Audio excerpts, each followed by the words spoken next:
States. I look forward to working with Trevor England on that. And she's also absolutely right. Northern Ireland is a phenomenally exciting place to live, to work, and so much opportunity in cyber, advanced engineering technology. I could go on. It has a lot to offer the world, and we will continue to promote that around the world. Shadow Minister Alex Davies-Jones. Thank you, Mr Speaker. And can I associate my thoughts with your comments earlier today, and my thoughts are with all of Joe's friends, family and former colleagues. Mr Speaker, inflaming tensions, undermining trust, a formal diplomatic rebuke. We would expect this language and action to form the backdrop to a summit with our adversaries rather than our closest allies. Is the Secretary of State not alarmed that our government are increasingly isolated from partners on the protocol? And what comfort can the Secretary of State, who boasted about breaching international law, provide to the new US administration that his word can be trusted? Minister. Well, I obviously don't recognise quite the context the Honourable Lady outlines, but I would just say to her that, as I said earlier on, what colleagues can see and people around the world can see is that I will always be straight and give a direct and honest answer to a question, as I did last year. And I have to say, working with our partners, as I do regularly in the United States, they are very clear, I think, and understanding of our determination to make sure we deliver on that.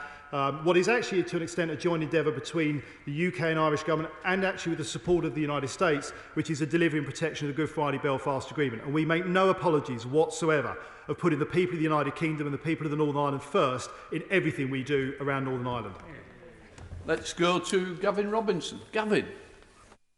Thank you very much, Mr Speaker, and can I congratulate the Secretary of State and wish well Trevor England on his appointment as a Special Envoy from Northern Ireland. The Secretary of State will know that Northern Ireland has attracted significant interest internationally over the last number of decades. At pivotal moments, it has been incredibly helpful, but at other times, their involvement can be naive and, worse still, partisan.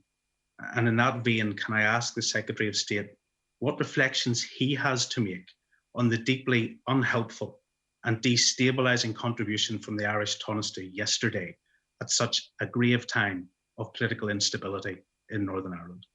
Secretary of State. Thank you, Mr Speaker. Well, I join the other gentleman, I think, in some surprise at the comments we saw yesterday. I have to say we would be concerned about any deviation from the principle of consent as enshrined in the Belfast Good Friday Agreement. Though that agreement, of course, also does respect the right of anyone to express their views, and we fully support that. We do note the recent Life and Times survey, which had support for United Ireland at a low of 30% in Northern Ireland. I also am aware of the polls that put Sinn Féin ahead in the Republic, which may explain the timing of some of these comments from the Tánaiste. I would urge everyone to dial down any rhetoric, particularly at this time of year. I think it's unhelpful and ill-advised. Whatever the circumstances, this government will support the principle of consent and all of our obligations under the Belfast Good Friday Agreement. Substantive question to the Secretary of State. Thank you, Mr Speaker. And with permission, I will answer questions 12 and 13 together. There have been extensive technical discussions with the European Commission, both as part of the formal withdrawal agreement structures and in support of them. I've joined Lord Frost in his comments and his engagements with Vice President Šefčovič and Northern Ireland businesses and civil society, as I said, as well as meetings with the Irish Minister for Foreign Affairs, Simon Coveney. These discussions have covered a wide range of issues related to the operation of the protocol. There is an urgent need for this ongoing dialogue to make real progress soon, and to do it as soon as possible, so that we avoid any disruption to critical supplies such as food and medicines. Let's go to Jerome Mayhew. I wasn't lucky enough to be in this place with Jo Cox, but it's quite clear that she made an enormous impact during her time here and is much missed. Mr Speaker, I know that both negotiating teams worked hard, but it was really disappointing to see the lack of a significant breakthrough last week. We need pragmatic, sensible arrangements in place, just as we need devolved government working again with a new First Minister. So does my right honourable friend agree with me that the European Union needs to engage with the practical proposals that are being put forward on issues like veterinary agreements and authorised trader schemes if we're to make progress on the ground? Secretary of State. Yes, my honourable friend is absolutely right. I know he has a huge history and knowledge and understanding of the nuances and the issues in Northern Ireland, and it is absolutely right. We need to see a pragmatic, flexible approach. The EU have talked about that. The Vice President himself on British media outlined that point. We need to see that in practice as we move forward. As I say, we have put forward a whole series of proposals, and we look forward to hearing from the European Commission engaging those in a real and direct way.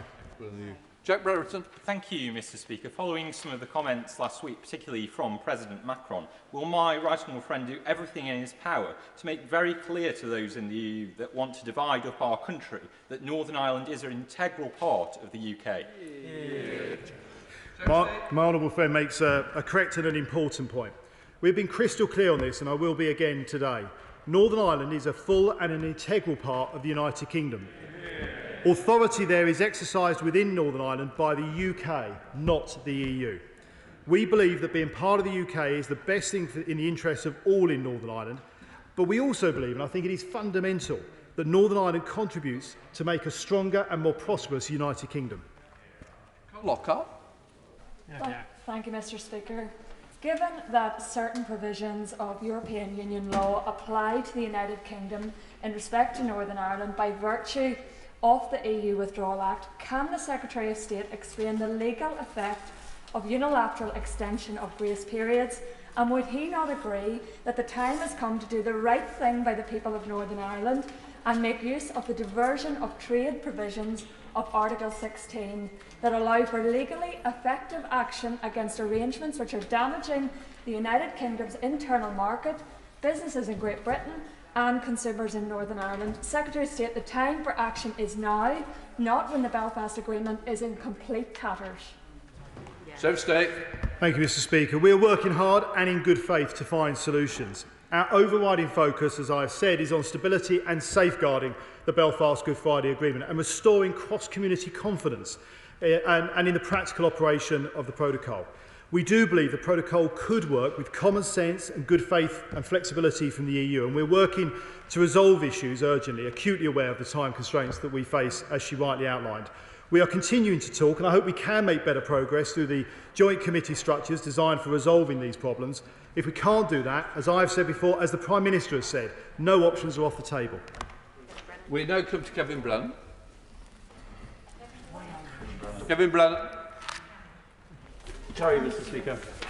Number 16. Number 16. Secretary of State. You're always here to help, Mr. Speaker. Thank you. We have taken extensive steps to implement the protocol, including providing £500 million for a range of support schemes, such as the Trader Support Service and Movement Assistance Scheme. The Trader Support Service alone has created 1.8 million declarations, supporting nearly 700,000 consignments since January. Despite these huge efforts, though, the protocol is presenting significant challenges for Northern Ireland, and we are seeing sustained disruption to trade, which is causing real impacts on livelihoods and disruption for citizens. So unless pragmatic, risk-based solutions can be found rapidly to a range of issues, cross-community confidence in the protocol will be eroded. And we will therefore be continuing to work actively with the EU to find urgent solutions. Kevin Blunt. Apologies, I've only been here 20 years, Mr. Speaker. But isn't it true that the Prime Minister signed up for something in the protocol that he had no intention of honouring, just in the way and the practice he's followed throughout his life and got away with it?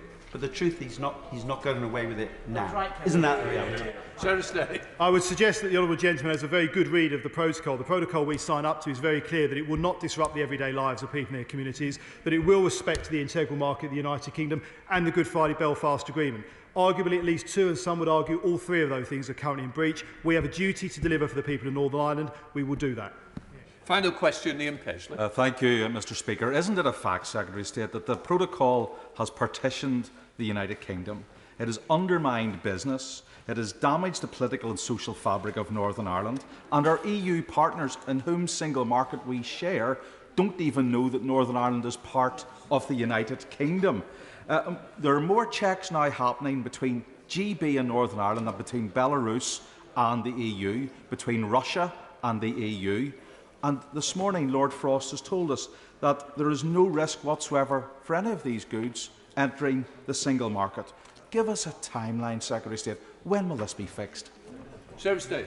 The honourable gentleman makes some very important and correct points. The protocol was always about dealing with goods that are at risk or are moving into the European Union. It is farcical to have a situation with products that are never moving into the European Union. Indeed, with businesses, well-known supermarkets who don't even have stores in the Republic of Ireland are having to go through the same sort of checks. We want to make sure that is resolved. We absolutely understand that the EU's core focus, as they've said, is on protecting their single market.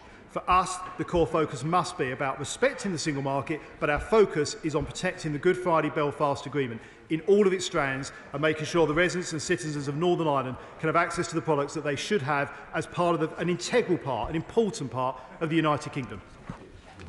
Before we come to Prime Minister's questions, I would like to point out that the British Sign Language interpretation of proceedings is available to watch on parliamentlive.tv. So we now start with Sir Robert Neal. Thank you very much, Mr. Speaker. I know that the Prime Minister will report later in more. Has been away a long time. Question 1. Try again. Speaker, it's only 15 years in my case. Need another 18. Thank you, Mr. Speaker. Today marks 5 days since the murder of our friend and colleague Jo Cox. My thoughts, and I'm sure those of the whole House, are with her family and friends. Mr. Speaker, I'm sure that the House will wish to join me in offering our thanks and best wishes to Sir Roy Stone, who is leaving the Government Chief Whip's office and the civil service. He's worked for 13 Chief Whips and for over 20 years has played an invaluable role in delivering the Government of the Day's legislative programme. We wish him well. Mr. Speaker, this morning I had meetings with ministerial colleagues and others. In addition to my duties in this House, I shall have further such meetings later today. Sir Robert Neal. Thank you, Mr. Speaker. I'm sure we would all wish to associate ourselves with the Prime Minister's remarks in relation both to Jo Cox and Roy Stone. The Prime Minister, I know, will report later to the House in more detail on the G7 summit, which I note President Biden described as extremely collaborative and successful. In taking forward the agenda, and in particular that part of the agenda of the summit, which calls for us to work to uphold the rule of law and respect for an international rules-based system, will he bear in mind and task all parts of government to promote the great asset that we have in English common law and in the expertise and reputation for integrity of our judiciary and legal systems? Will he make sure that those willing assets are harnessed in the pursuit of that G7 agenda, be it through writing commercial contracts with English law as a jurisdiction or helping through our expertise developing countries and markets? Prime Minister. I thank my right honourable friend for his question. He raises a very important and vital sector of our economy, our legal services industry and our judicial system, which is admired around the world. One of the reasons that we're capable of attracting so much inward investment into this country, Mr. Speaker, but also one of the key exports, Mr. Speaker, that we've been able to promote just recently, thanks, for instance, to our free trade deal with Australia. We now come to the Leader of the Opposition, Keir Starmer. Thank you, Mr. Speaker. Can I join with the Prime Minister's remarks in relation to Sir Roy Stone? This week also marks the 4th anniversary of the Grenfell fire tragedy, where 72 people lost their lives. It's frankly an outrage that there are still more than 200 high-rise flats with Grenfell-style cladding, and many leaseholders are trapped in homes that are neither safe nor sellable. The best way to mark this tragedy is not with words, but with action, and I urge the Prime Minister finally to end the cladding scandal. Mr. Speaker, as the Prime Minister has already said, today is the 5th anniversary of the death of our dear friend and colleague Jo Cox. Jo had already changed so many lives for the better. She was passionate about creating a fairer, more just world. I know she would have gone on to achieve so much more, and that she would have been so proud of the work of her foundation and what it's doing in her name. Jo and I were in the same intake into this house. We were friends and our children are around the same age. And there's not a day that goes by when we don't miss Jo. And I know I speak not just for these benches, but for many across the House, when I say that today we remember Jo. Mr. Speaker, does the Prime Minister recognise that his decision to keep our borders open contributed to the spread of the Delta variant in this country? Prime Minister. No, Mr. Speaker. I think that Captain Hindsight needs to adjust his retrospectoscope because he's completely wrong. We put India on the red list, Mr. Speaker, on April the 23rd. And the Delta variant was not so identified until April the 28th, Mr. Speaker, and was only identified as a variant of concern on May the 7th. Mr. Speaker, when he criticises this government for wanting to keep our borders open, just remember that he voted 43 times in the last 5 years, Mr. Speaker, to ensure that our border controls were kept in the hands of Brussels, Mr. Speaker. Keir Starmer. Mr. Speaker, this is absurd. I have, on 7 occasions at PMQs, raised the question of the borders with the Prime Minister. They're all marked up in the transcript. They're all there in Hansard, Prime Minister. Time for a better defence. Your defence is as bad as your border policy. And Mr. Speaker, this is the Prime Minister talks about the dates. Let's go through the dates. On March the 24th, a new variant was reported in India. On the 1st of April, India was reporting that over 100,000 new infections were rising a day and rising. But the Prime Minister kept India off the red list until the 23rd of April. In that time, 20,000 people came into the UK from India. What on earth did the Prime Minister expect would be the consequences of that? The British people did their bit by following the rules and getting vaccinated, but the Prime Minister squandered it by letting a new variant into the country. That was not inevitable. It was the consequence of his indecision. If the Prime Minister disagrees with me, and he answered the first question no, what is his explanation as to why Britain has such high rates of the Delta variation? What's his explanation? Prime Minister. Mr. Speaker, there's a very simple reason why the UK generally has a better understanding of the variants in this country, and that's because we do 47% of the genomic testing anywhere in the world, Mr. Speaker. And I really think that he should get his facts straight, because the Delta variant, as I've said, was identified in this country on April the 28th. And I have a document on which I believe the Leader of the Opposition is relying, Mr. Speaker, in which he says that the Delta variant, it seems to be published by someone called David Evans, General Secretary of the Labour Party, saying that the Delta variant was identified on April the 1st, Mr. Speaker. He says B1617 was designated under investigation on April the 1st, the Delta variant. Mr. Speaker, that is not the Delta variant. That is the Kappa variant, Mr. Speaker. It's a gamma, Mr. Speaker, for the Labour Party. There's a difference. The Delta variant, as it happens, is seeded around the world in 74 countries and sadly is growing. But there's a difference between those countries and this country, Mr. Speaker. In this country, we've vaccinated almost 79% of the adult population and given 2 vaccinations to 56%, a programme that he would have stopped, Mr. Speaker, by keeping us in the European Medicines Agency. Keir Starmer. The question was, what's his explanation for our high rates of the Delta variant? Answer there came none, other than apparently we understand the variant. The data is very, very clear. Our NHS has been doing an amazing job with the vaccine rollout. But while the NHS was vaccinating, he was vacillating. It's because of his indecision that our borders stayed open. It's because of his indecision that India stayed off the red list. It's because of his indecision that in that period 20,000 people came to this country from India. Mr. Speaker, the consequences are now clear. The rate of the Delta variant is much higher here than in other countries. And we learned today that, tragically, once again, the UK has the highest infection rate in Europe. We did not want to top that table again. Mr. Speaker, if his borders policy is so strong, how does the Prime Minister explain that? Mr. Speaker, I think for the ease of the House, he should begin by pulping his document, in which he incorrectly identifies what the Delta variant is. Mr. Speaker, we took the most drastic steps possible to put India on the red list on April the 23rd, before that variant was even identified. And the big difference between this country and the rest of Europe, he loves these comparisons, Mr. Speaker. It shows his instincts. But the big difference is that we've had the fastest vaccine rollout anywhere in Europe. We have a very, very high degree of protection, and it's thanks to the vaccine rollout, thanks to the fantastic efforts of the NHS, that we have now, and we can continue, with one of the most open economies and societies in Europe, and get on with our cautious but irreversible roadmap to freedom, Mr. Speaker. Keir Starmer. Mr. Speaker, if the Prime Minister put as much effort into protecting our borders as he does coming up with ridiculous excuses, the country would be reopening next week. But even now, what do we know? The Delta variant responsible for 90% of infections in this country. He's persisting with a traffic light system that doesn't work and won't stop other variants coming in.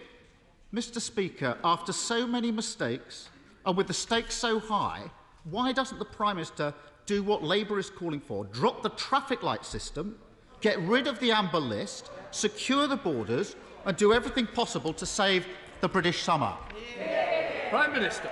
Mr. Speaker, he doesn't even know what the Delta variant is, we have the toughest border measures anywhere in the world, and we will continue. We have 50 countries on the red list, Mr. Speaker. And if he's now saying that he wants to stop all transit, all traffic, all travel to and from this country, then it's yet another flip-flop from the Labour leader of the opposition. Yet another totally unintelligible flip-flop, Mr. Speaker. If he wants to close this country down to travel, which is what I understood him to be saying, then it's not only yet another flip-flop, but it's also totally pointless, because we have 75% of our medicines and 50% of our food that comes in from abroad, Mr. Speaker. He's got to adopt a consistent position. Keir Starmer. Mr. Speaker, what I've learned, the worse the position for the Prime Minister, the more pathetic he gets. Is he really suggesting that the 20,000 people who came in from India were bringing in vital medical supplies or food? It's ridiculous, absolutely ridiculous. What we were arguing for is for India to be on the red list between the 1st and the 23rd of April. If that had happened, we wouldn't have the Delta variant here. And it's as simple as that. The Prime Minister's former senior adviser got it absolutely right. He said, and I quote, fundamentally there was no proper border policy because the Prime Minister never wanted a proper border policy. The man who was in the room.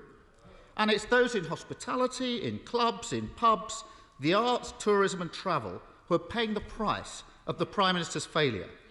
All they ask is that if they have to keep their businesses closed, they get the support that they need. But where is it? Business rate relief is being withdrawn from the end of this month, affecting 750,000 businesses. Furlough is being phased out. Mr. Speaker, in Wales, the Labour government has acted by extending business rate relief for a year and providing new support for those affected. When is the Prime Minister going to do the same for businesses in England? Prime Minister. Mr. Speaker, we're proud of the support we've given to businesses up and down the country, and the whole point about the cautious approach that we are taking is to continue support both with furlough and with support through business rates, through grants of up to £18,000, the support from councils. All of that is continuing. But what we're also seeing is we're seeing businesses slowly recovering, and the growth in the economy in April was 2.3%. Card spending over the bank holiday weekend was actually 20% above pre-pandemic levels, Mr. Speaker. I know how tough things have been, and we will look after business throughout this pandemic. But thanks to the vaccine rollout, thanks to the cautious steps we are taking, we are seeing a shot in the arm for business across the country, and we will look after them all the way. Keir Starmer. Speaker, yet again, it's not what the government has done, it's what's needed now in light of the decision that was taken this week. Hospitality UK says the sector will lose £3 billion because of the delay and that 200,000 jobs could be at risk. That's not what has been done, it's what's needed now, Prime Minister. And the Federation of Small Businesses warns the government is being dangerously complacent. I think we've just seen an example of that. Mr. Speaker, we all want these restrictions to be over, for our economy to be open, for businesses to thrive. But the Prime Minister's indecision at the borders has blown it. And the problem with everything the Prime Minister says today, both what he says at dispatch box and also what he mutters, is that we've heard it all before so many times. Last month, March, he said we could turn the tide in 12 weeks, remember that? Then he said it will all be over by Christmas. Then we were told June 21st would be Freedom Day. Now we're told July 19th is Terminus Day. The British people don't expect miracles, but they do expect basic competence and honesty. And when it comes to care homes, protective equipment or borders, We see the same pattern from this Prime Minister. Too slow, too indecisive, over-promising, under-delivering. After all these failures and mistakes, why should anyone believe the Prime Minister now?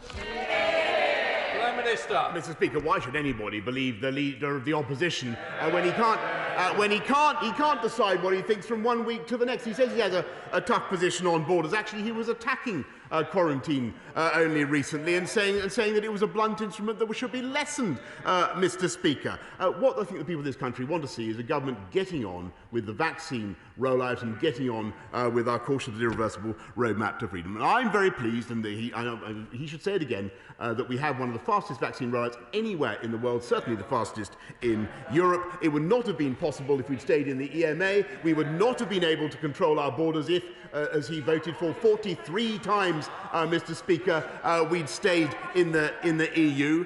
We're getting on with the job. We're bringing forward now 23, 24-year-olds for asking them to come forward for their vaccines. I ask everybody to come forward for their second jab. I trust he has had his, Mr. Speaker, and we are delivering on our commitments to the British people. Not only a great outcome at the G7 summit this last weekend in Carbis Bay, but a new free trade agreement with Australia and a building back better across our country. We're getting on with the job, Mr. Speaker, and it would be a wonderful thing once in his time as leader of the opposition to hear some support for what the government is doing and some backing up for our approach.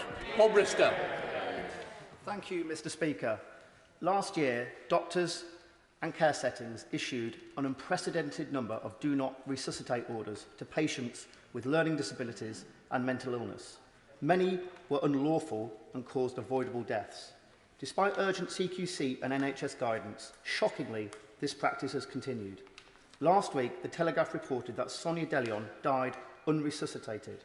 Her family said she was given a DNR without them knowing, and with her learning disabilities and schizophrenia stated as reasons. Does the Prime Minister share my alarm about these cases, which should have no place in our care, and does he agree that they should be independently investigated? Prime Minister. Mr. Speaker, I thank my honourable friend for raising this very sad case with me, and I'm sure the whole House will be thinking of Sonia de Leon and her family. I think that such decisions on do not attempt, do not resuscitate, should be made only in accordance with a decision involving the person concerned and their carers and their families, Mr. Speaker. We now come to the SNP leader, Ian Blackford. Thank you, Mr. Speaker. Can I associate myself with the remarks that you made, the Prime Minister and the Leader of the Opposition, and the absolutely brutal death of our friend and colleague Jo Cox 5 years ago, a woman that was dedicated to public service, that made in her short time here a tremendous contribution to this House, and our thoughts are very much with her family, her friends, and all those that care very deeply for her loss. And of course, as we do that, we should also reflect on what we saw earlier this week with the journalist Nick Watt chased through the streets of Whitehall by a mob seeking to intimidate. And we must all stand up in this House for the rights of journalists to be able to go around their work safely. I say, Mr. Speaker, good wishes both to Scotland and England ahead of the football match on Friday evening. But if I may say so, I do hope that we don't see Scotland being dragged out of the Euros against our wishes at the end of the week. Mr. Speaker, as we enter the chamber, we see what is reported to be WhatsApp communication between the Prime Minister and Dominic Cummings, and perhaps the Prime Minister will clarify whether or not these are genuine and whether the derogatory comments that he expressed on his Health Secretary are valid or not. Mr. Speaker, this morning, the details of the disastrous trade deal with Australia are slowly seeping out. It tells us everything that we need to know, that these details are being celebrated in Canberra, but they're busy being concealed in London. For all the spin, it's clear that this Tory government has just thrown Scottish farmers and crofters under their Brexit bus, just as they sold out our fishing communities. So today, those with most to lose from this deal don't need to hear the Prime Minister's usual waffle. Their livelihoods are at stake, Prime Minister. Just this once, they deserve honest answers from this government. Can the Prime Minister confirm that from day one of this deal, 35,000 tonnes of Australian beef and 25,000 tonnes of Australian lamb will be free to flood the UK market tariff-free? Minister. Mr. Speaker, this is a great deal for the UK, it's a great deal for Scotland, it's a great deal for Scottish whisky, it's a great deal for Scottish business and services export, it's a great deal for Scottish legal services, but it's also a great deal for Scottish farming. And how tragic, how absolutely tragic that it should be the posture of the Scottish National Party, Mr. Speaker, to see absolutely no way in which Scottish farmers could be able to take advantage of the opportunity to export around the world. What he doesn't realise is there already are £350 million worth of UK food going from this country to Australia. This is an opportunity to turbocharge those exports, to get behind Scottish farming and encourage them, Mr. Speaker, not run them down. Ian Blackford. My goodness, I don't even think the Prime Minister can believe that tripe. Mr. Speaker, in the Tories' desperation to get a post-Brexit trade deal with somebody, with anybody, they've given the farm away, literally. It is blindingly obvious who the winners and who are the losers in this deal. Australia's economy will benefit to the tune of $1.3 billion a year. The UK government's own assessment says that the Australian deal is worth just, and I quote, 0.02% of GDP. Mr. Speaker, you would need 200 Australian deals to come close to mitigating the cost of Brexit. We were told that Brexit was all about taking back control. But for our farmers and for our crofters, there's been no scrutiny, there's been no consultation, and there's been no consent. So if the Prime Minister is really confident about the benefits of this deal, does he have the guts to put it to a vote in this House? Mr. Speaker, the people of this country voted for this government to get on and deliver free trade deals around the world. And I believe they were totally right. He talks about tripe, Mr. Speaker. Well, I can tell him that when it comes to exporting the intestines of sheep, which I know is a valuable part of Scottish tradition, even that is now being opened up around the world thanks to the deals that this country is doing. And Mr. Speaker, if he is saying that he wants to go back into the EU, hand back control of our fisheries, hand back control of our agriculture to Brussels, lose all the opportunities that this country has gained, I think he is frankly out of his mind and going in totally the wrong direction. And if he means a referendum, another referendum, Mr. Speaker, we had one of those. Can I just say gently to everybody, we need to turbocharge questions and answers. Thank you, Mr. Speaker. Thanks to our unique geography, the High Peak has some of the worst broadband and mobile coverage gaps anywhere in the country. We are making good progress, but can I urge the Prime Minister to redouble efforts in the rollout of ultra-fast broadband, especially to hard-to-reach rural areas like the High Peak?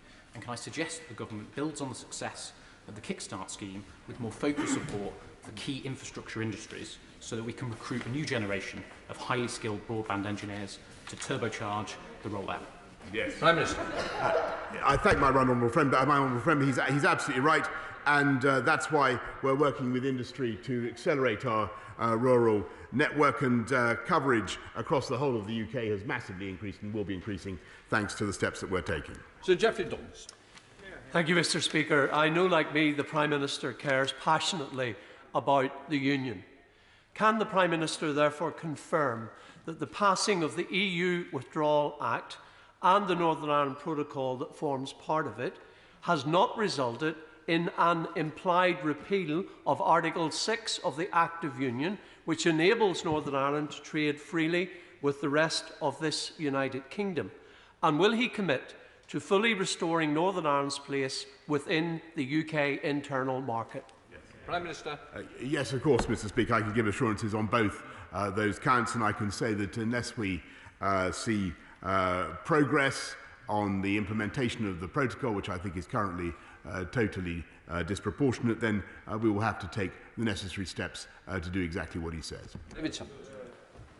Thank you, Mr. Speaker. Does my right honourable friend agree with me that the rebuild of Hillingdon Hospital will be a great benefit to his constituents and mine? And will he commit to working with me and other local members of Parliament and potential future MPs like Peter Fleet and Chesham and Amersham to secure the future of services at Hillingdon's other site, Mount Vernon, in my constituency, which provides specialist medical treatments to a very wide catchment area?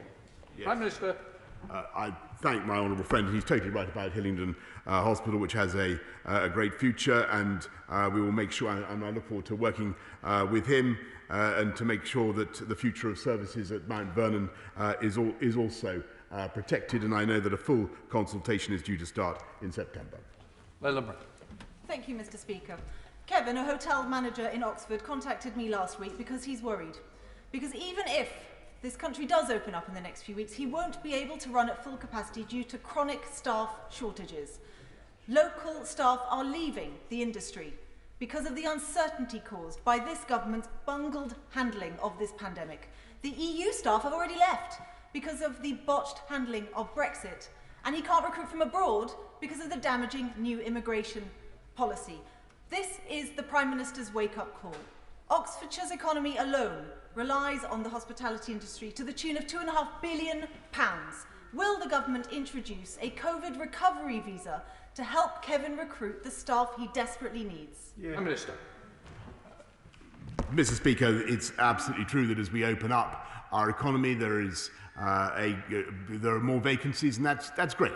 But we also have large numbers of people in this country, Mr. Speaker, large numbers of young people who need jobs, and large numbers of people who are still furloughed. And I think what we want to see is those people coming forward to get those jobs. But of course, we will retain an open and a flexible approach towards allowing talent to come in from overseas. Anthony Mack. Thank you, Mr. Speaker. The Prime Minister knows the full value of the UK shellfish industry and the opportunity potential that there is. This week, the Food Standards Agency produced a list of recommendations that will allow us to regrade our waters, challenge anomalous results. However, those recommendations only come in September this year. Will the Prime Minister flex his muscles and see if the report and the recommendation can be brought forward to the end of this month? Prime Minister. Mr. Speaker, I will do everything I can to ensure that we accelerate this process. He's right to raise it. A great deal of progress has already been made, and the Food Standards Agency has, I think, been flexible, but we need to go further, and we'll make sure that great British shellfish can continue to be exported to Europe and around the world. Maureen Fellows. The UK government's trade deal with Australia has been made with no consultation, no consent and no parliamentary scrutiny. The President of the National Farmers Union, Scotland, has said our seafood industry has already been hit hard by Brexit, and now Scottish farming will be sacrificed. Again, it's Scotland's key industries which will bear the brunt of a Tory Brexit people in Scotland did not vote for. Does the Prime Minister think these concerns from NFU Scotland President, and does he accept them, or does he think that he knows better? Minister. Mr. Speaker, you would think from listening to the SNP that there was no Scotch whisky industry or no banking and financial services industries in Scotland. But even then, they're missing the point, because this is a massive opportunity for the Scottish agriculture sector. And what they need is a different type of MP, Mr. Speaker, who can champion them, who can get behind them, who actually believes in Scotland, Mr. Speaker. That's what the people of Scotland need. Philip Davis. Thank you, Mr. Speaker. One of the reasons for the popularity of the Prime Minister is that he's always been on the side of the public rather than on the side of the establishment. Given that overall deaths in the UK over the last 13 weeks are 8,873 below the 5-year average, which includes the time the Indian variant has been around, can my right honourable friend explain why, instead of trusting his world-leading vaccine programme, the common sense of the British people and his conservative instincts of individual freedom and individual responsibility, he instead prefers to trust people like Professor Susan Mickey at Sage, a long-standing member of the Communist Party, who last week let the cat out of the bag and said she wanted some COVID restrictions to last forever? Prime Minister. Mr. Speaker, nobody, least of all I or my honourable friend, want to see COVID restrictions last forever, nor do I think that they are going to last forever, Mr. Speaker. As I made clear earlier this week, I think we can have a high degree of confidence that our vaccination programme will work, and I think we need to give it a little bit more time, as I've explained, to save many thousands more lives by vaccinating millions more people. That's what we want to do. Thank you, Mr. Speaker. My constituent Ross has been invited to sit his driving theory test in Oban, 100 miles away from his home in Hamilton. His test has already been cancelled twice, first in November last year and then February 2021. This September, Ross is starting a university course in paramedic science with a view to becoming a qualified paramedic in the Scottish Ambulance Service with placements across Scotland. Being able to drive is crucial. Will the Prime Minister meet with me to discuss the delays in the scheduling of DVSA theory tests and the impracticality of the locations being offered? Yes. Prime Minister. I thank the honourable lady. I am aware of the problem, and we're doing what we can to accelerate the number of driving instructors and testers, so to allow young people such as the gentleman she mentions to get their driving test done and enable them to fulfil their ambitions. Mr. Speaker, I support the Prime Minister's comments on Joe Cox, and also, as a former Chief Whip, his comment on Sir Roy Stone. Sir Roy gave amazing service to me as Chief Whip during the worst of the Brexit years in dealing with the hung Parliament and with the odd occasional disruptive backbencher. Mr. Speaker, Northern Ireland faces some challenges over the coming weeks in terms of nominating a First and Deputy First Minister. Would the Prime Minister agree with me that it's vital that parties stick to the agreements that have been made, the New Decade New approach which he and I negotiated 18 months ago, and that in failing to do that, we ultimately, and I know he doesn't like this concept, that the UK government does act as a backstop? Yes. Prime Minister. Well, Mr. Speaker, it gives me great pleasure to thank my right honourable friend for all the work that he did in the New Decade New approach deal, and I do agree that it would be a good thing for the whole package to be agreed, and I certainly support the approach that he set out. And I think that what the people in Northern Ireland want is a stable, functioning, and mature executive. Kenny McCaskill. Thank you, Mr. Speaker. A new Lord Advocate is taking up position, but the structural flaws in the office remain. In no other legal jurisdiction in the UK, or indeed in the Western world, is the government senior legal advisor simultaneously the country's chief prosecutor. Yet the role is enshrined in the Scotland Act 1988. Will the Prime Minister commit to changes so that this historical anachronism can be changed and a separation of powers be achieved? Prime Minister. First of all, Mr. Speaker, I congratulate the honourable gentleman on the outstanding success of his party in the recent elections. But I will study the anomaly that he raises and revert to him as soon as possible. Ruth Evans. Thank you, Mr. Speaker. Can I welcome the publication of the Tigger report today, published by my right honourable friend for Chingford and Woodford Green, my right honourable friend for Chipping Barnet, and my honourable friend for Mid-Norfolk.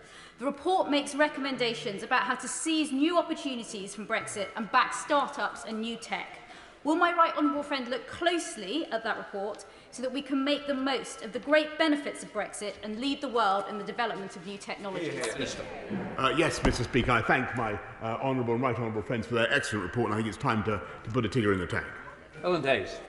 Thank you, Mr. Speaker. Can I associate myself with the remarks concerning the 5th anniversary of the murder of Joe Cox? Joe is a dear personal friend and colleague who will always be missed and remembered, and whose extraordinary legacy endures far beyond this place. Mr. Speaker, last month, a fire in an East London block of flats caused 3 people to be hospitalised and dozens more to be treated for smoke inhalation. That block was one of more than 200 high-rise buildings in England, still fitted with Grenfell-style cladding. I asked the Prime Minister, why is it that 4 years after the Grenfell tragedy took 72 lives, after all the warnings, all the tireless campaigning and the unspeakable injustice, people are still living in unsafe flats, and his government has failed to end the cladding scandal? Mr. Speaker, we have invested massively in removing cladding from high-rise blocks. We'll continue to do so. I know the bill, the structure in question, the Ballymore, the company concerned, I do believe are too slow, and we are on their case, Mr. Speaker. But I think it is very, very important, very important, that people understand that overall risks of death by fire have been coming down for a very long time and will continue to come down. And it is simply not the case that all the high-rise buildings in this country are unsafe. And it's very important that members of Parliament should stress that. Paul Holmes. Thank you, Mr. Speaker. Independent lifeboat stations like the Hamble lifeboat in my constituency respond to over 100 incidents a year in the Solent. The pandemic has increased the operating costs of independent lifeboat stations while also restricting their ability to raise money. Will the Prime Minister look to see what more the government can do to support independent lifeboat stations like the Hamble lifeboat as they keep a watchful eye on all of us? Yes. Prime Minister. Yes, indeed, Mr. Speaker. I thank my honourable friend for raising the excellent work of Hamble lifeboats, and in April last year, my right honourable friend, the Chancellor, put forward another £750 million in support of charities such as the one he mentions. Sure, Martin. Mr. Speaker, at two venues in Glasgow, hospitality venues called Blue Dog and Adlib, staff there have had no furlough payments since the summer of last year. Having raised this with HMRC directly, the situation still hasn't moved forward. If I send him the details, will he knock heads together, help the staff whose bills are going unpaid and debts are rising, and get the cash into their accounts they're entitled to? Very happy to look at it, Mr. Speaker. Limerick. When can we expect the coordinated chorus of SAGE members recommencing their media appearances to depress morale? And does my right honourable friend fear having to give another press conference at which he again postpones the return of our freedoms? Mr. Speaker, we are rightly told that we need to learn to live with COVID. So what can the Prime Minister say to the country to convince us of that reality? Yeah. Prime Minister. Mr. Speaker, I believe that academic and scientific freedom are an invaluable part of our country, and I also note that my scientific colleagues would echo my sentiments that we need to learn to live with COVID, Mr. Speaker. Sue Macdonald. Thank you, Mr. Speaker. This government's two-child cap and its childcare proof of payment rules mean my hard-working constituent, Miss Cowan, who's a single parent on universal credit supporting 4 kids, faces £1,000 of nursery arrears. She's therefore at risk of losing their nursery places. She would therefore have to give up work and would therefore be at risk of sanction and forced further into debt and poverty. Can the Prime Minister help my constituent out of this trap, and will he fix these rules that are pushing people out of work and into poverty? Prime Minister. Mr. Speaker, I'll be happy to study the case, but the whole point of universal credit, which this government introduces, it's helping hundreds of thousands of people into work, and that is its success. Jason McCall. Thank you, Mr. Speaker, and I associate myself with the comments of the Prime Minister and the Leader of the Opposition about our friend Joe Cox. Will the Prime Minister join me in congratulating rugby league legend Kevin Sinfield for his OBE in the Queen's birthday honours? Yeah. Kevin has done so much to raise awareness of motor neurone disease and support his good friend Rob Burrow. MND is a devastating disease. There's no cure, but scientists, Mr. Speaker, believe they're on the cusp of developing effective treatments. So will the government please commit to investing £50 million over 5 years to establish a virtual MND research institute and accelerate research? Prime Minister, totally agree with that. It should have been a night. Come on, man. Well, thank you, and it's an OBE, Mr. Speaker. I also thank Kevin Sinfield very much for his outstanding work, and we're following it up we're spending £55 million on research into MND, but there will be more to come as part of our general massive investment in life sciences. Thank you, Mr. Speaker. The trade deal the Prime Minister has struck, simply put, means undercutting our farmers, shortchanging consumers, and it will set animal welfare standards back by decades. The RSPCA have said that the Prime Minister's deal will, and I quote, start a race to the bottom, and the losers will be billions of farmed animals and UK farmers. Does the Prime Minister accept these concerns from the experts at the RSPCA, or does he think that he knows better? Prime Minister. I really think that these constant attacks on Australia and their standards and their animal welfare standards will be very, very much resented by the people of Australia, and would not be recognised. Actually, Australia is marked 5 out of 5, which is the highest possible, by the World Organisation of Animal Health Performance and Veterinary Services Evaluation Team for Animal Welfare. And this deal, Mr. Speaker, that we've done is the first ever to incorporate high animal welfare standards as part of the package that Australia has agreed. Lucy Allen. Thank you, Mr. Speaker.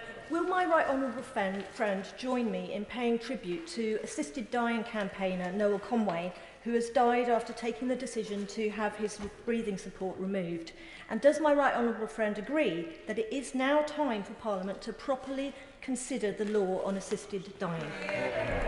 Prime Minister. Well, Mr. Speaker, I believe this is a subject on which there are, and I thank my honourable friend, and I know that the whole House will be in sympathy with Noel Conway's family and friends. There are very, very deeply and sincerely held views on both sides of this matter. A change in the law would be one, obviously, for Parliament to consider. Owen Thompson. Mr. Speaker, over the course of this question session, the Prime Minister has been presented with the views of stakeholder after stakeholder expressing real fears and concerns over these bungled trade talks.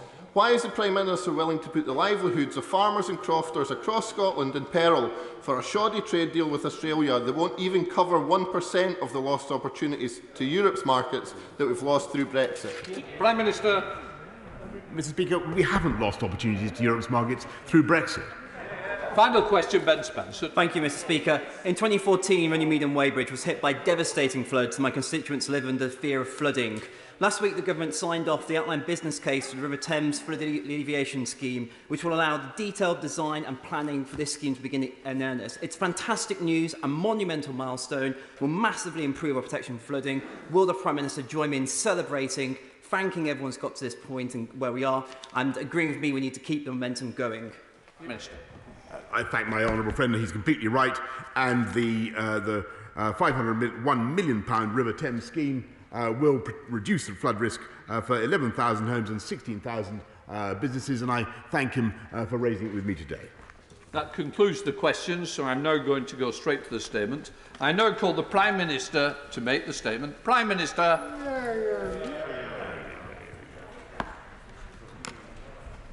Mr. Speaker, with permission, I will make a statement on the G7 summit I chaired in Carbis Bay and the NATO summit in Brussels.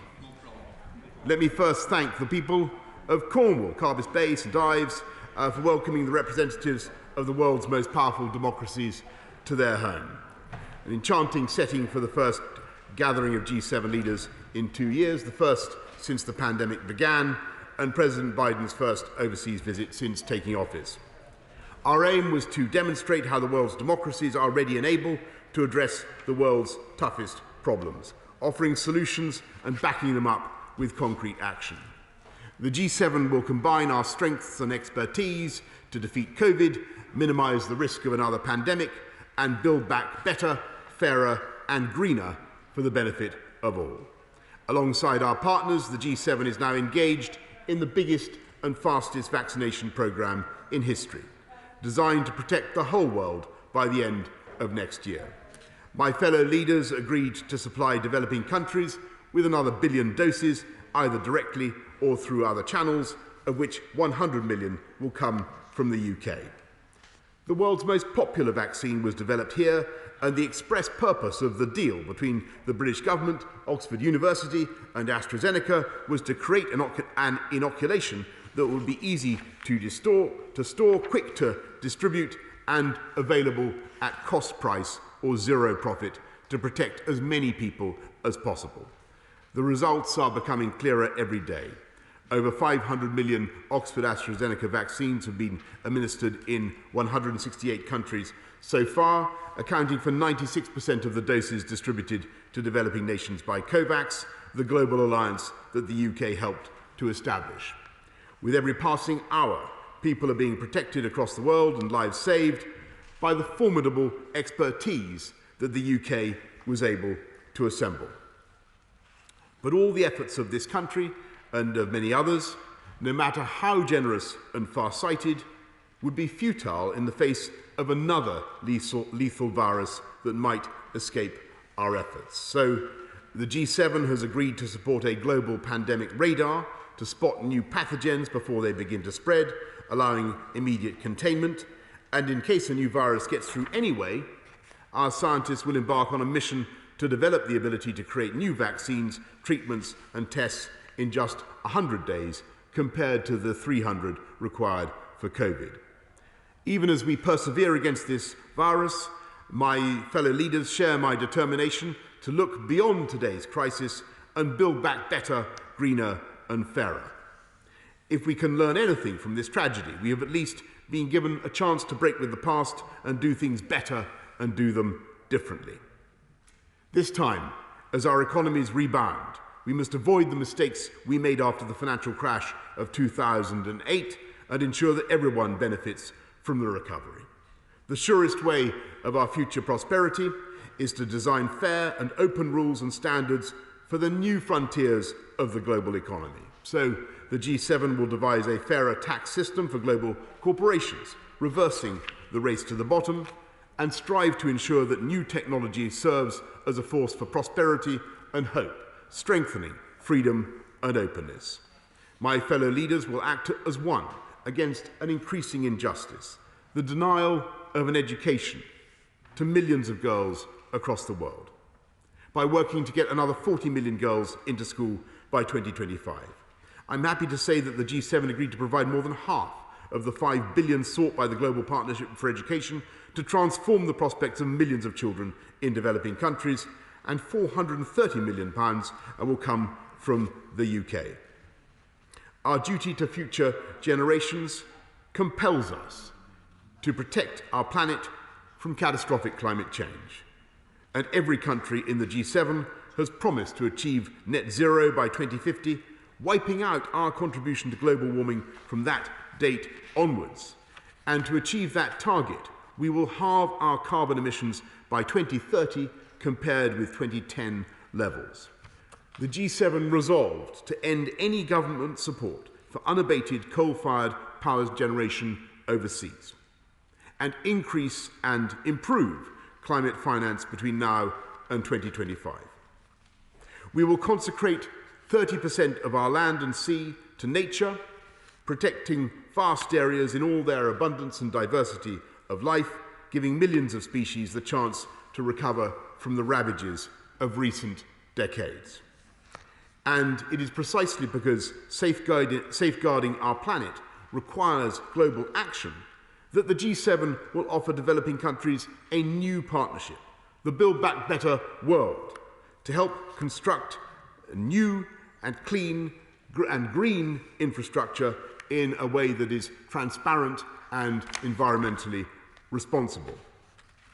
There is no contradiction between averting climate change and creating highly skilled and well-paid jobs both in our country and around the world. We can and will achieve both by means of a green industrial revolution at home and green infrastructure abroad. I was honoured to welcome our friends, the leaders of India, South Korea, Australia and South Africa, as guests in Carbis Bay, and virtually, of course, in the case of the Prime Minister of India.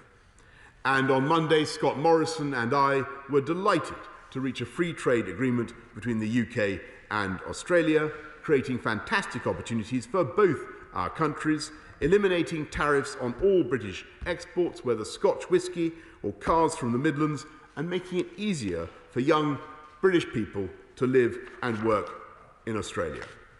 We've also included protections for British farmers over the next 15 years and unprecedented protections and provisions for animal welfare. And this House will, of course, be able to scrutinise the agreement once the texts are finalised.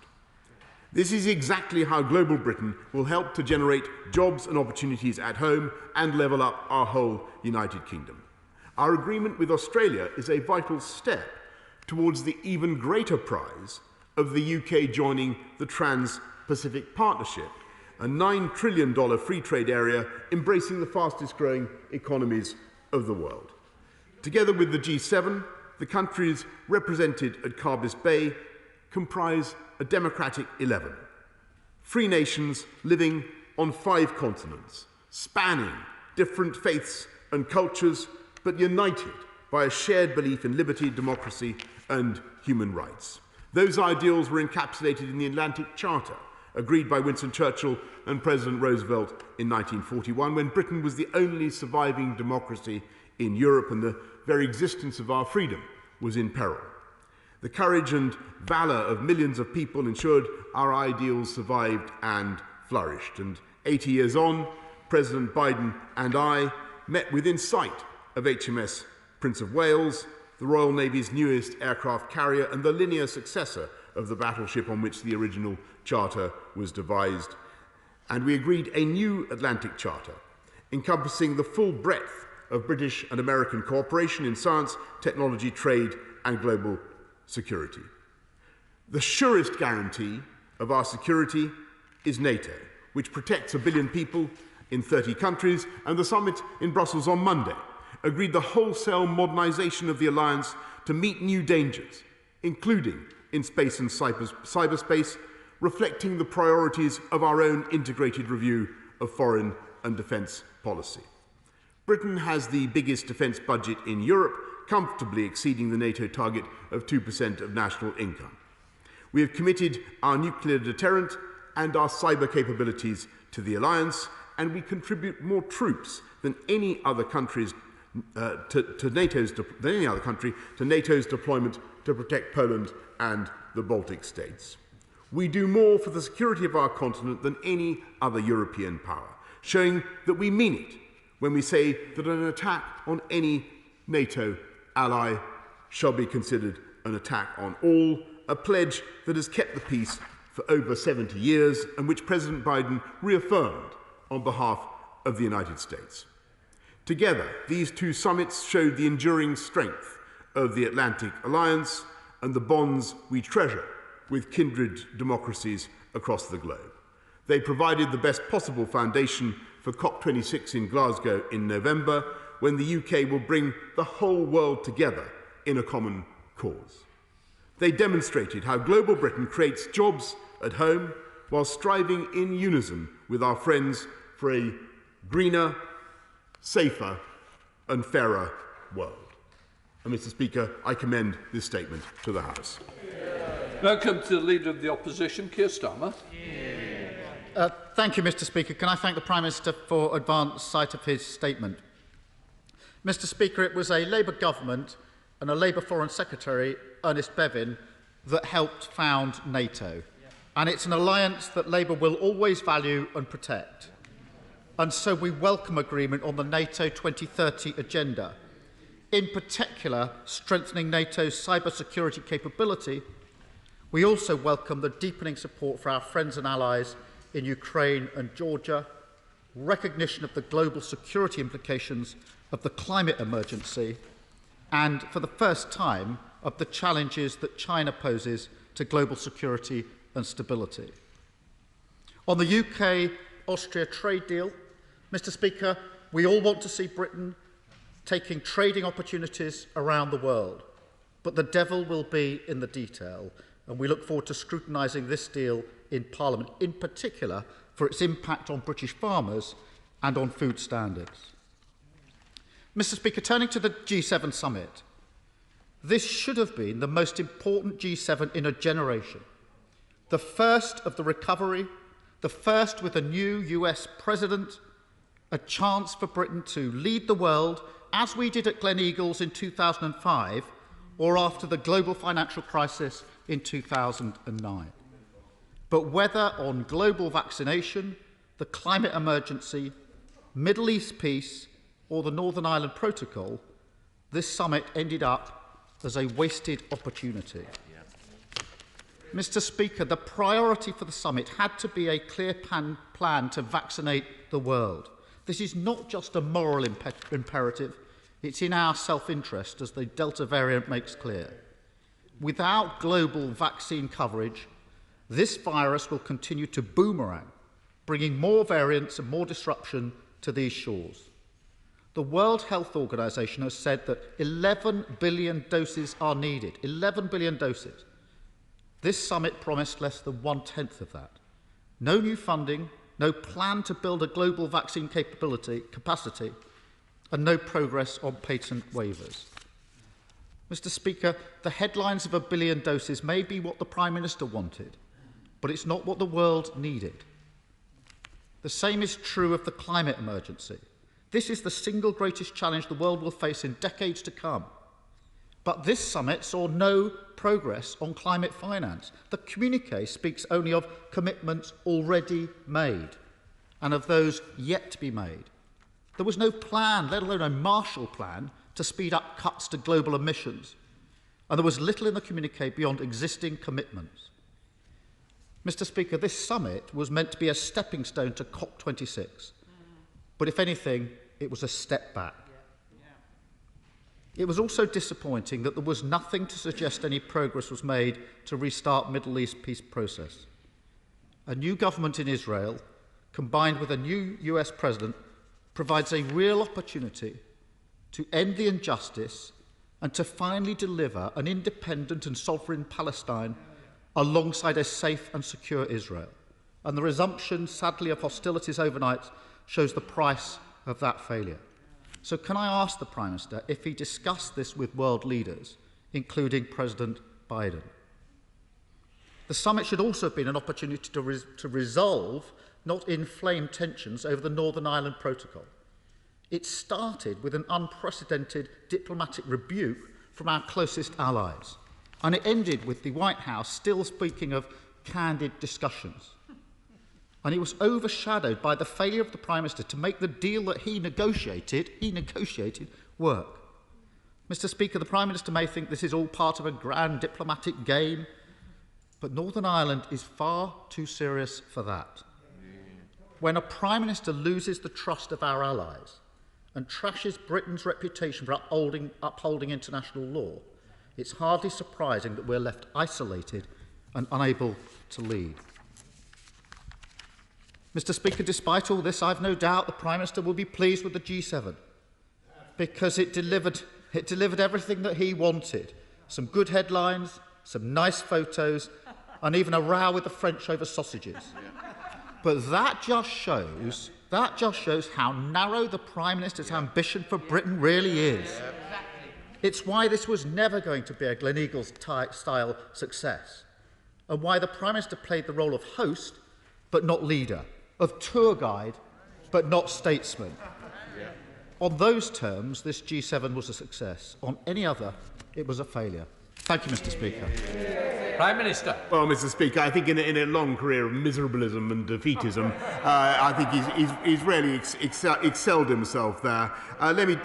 It was a very powerful statement after a long and difficult period in which the world came together and decided to build back better for the world. And one of the things he didn't mention was, of course, the fantastic agreement we reached to come together and support the whole of the developing world, which I think he should approve of, in allowing them to have access to clean, green technology financed by the multinational development banks, but bringing in the private sector from around the world. It's a fantastic step forward for the world. He nickels and dimes what happened on vaccines. I think it was fantastic that the world agreed, on top of the billion we've already done, the world agreed another billion vaccines, Mr. Speaker, when people are racing to vaccinate their own populations. They agreed another billion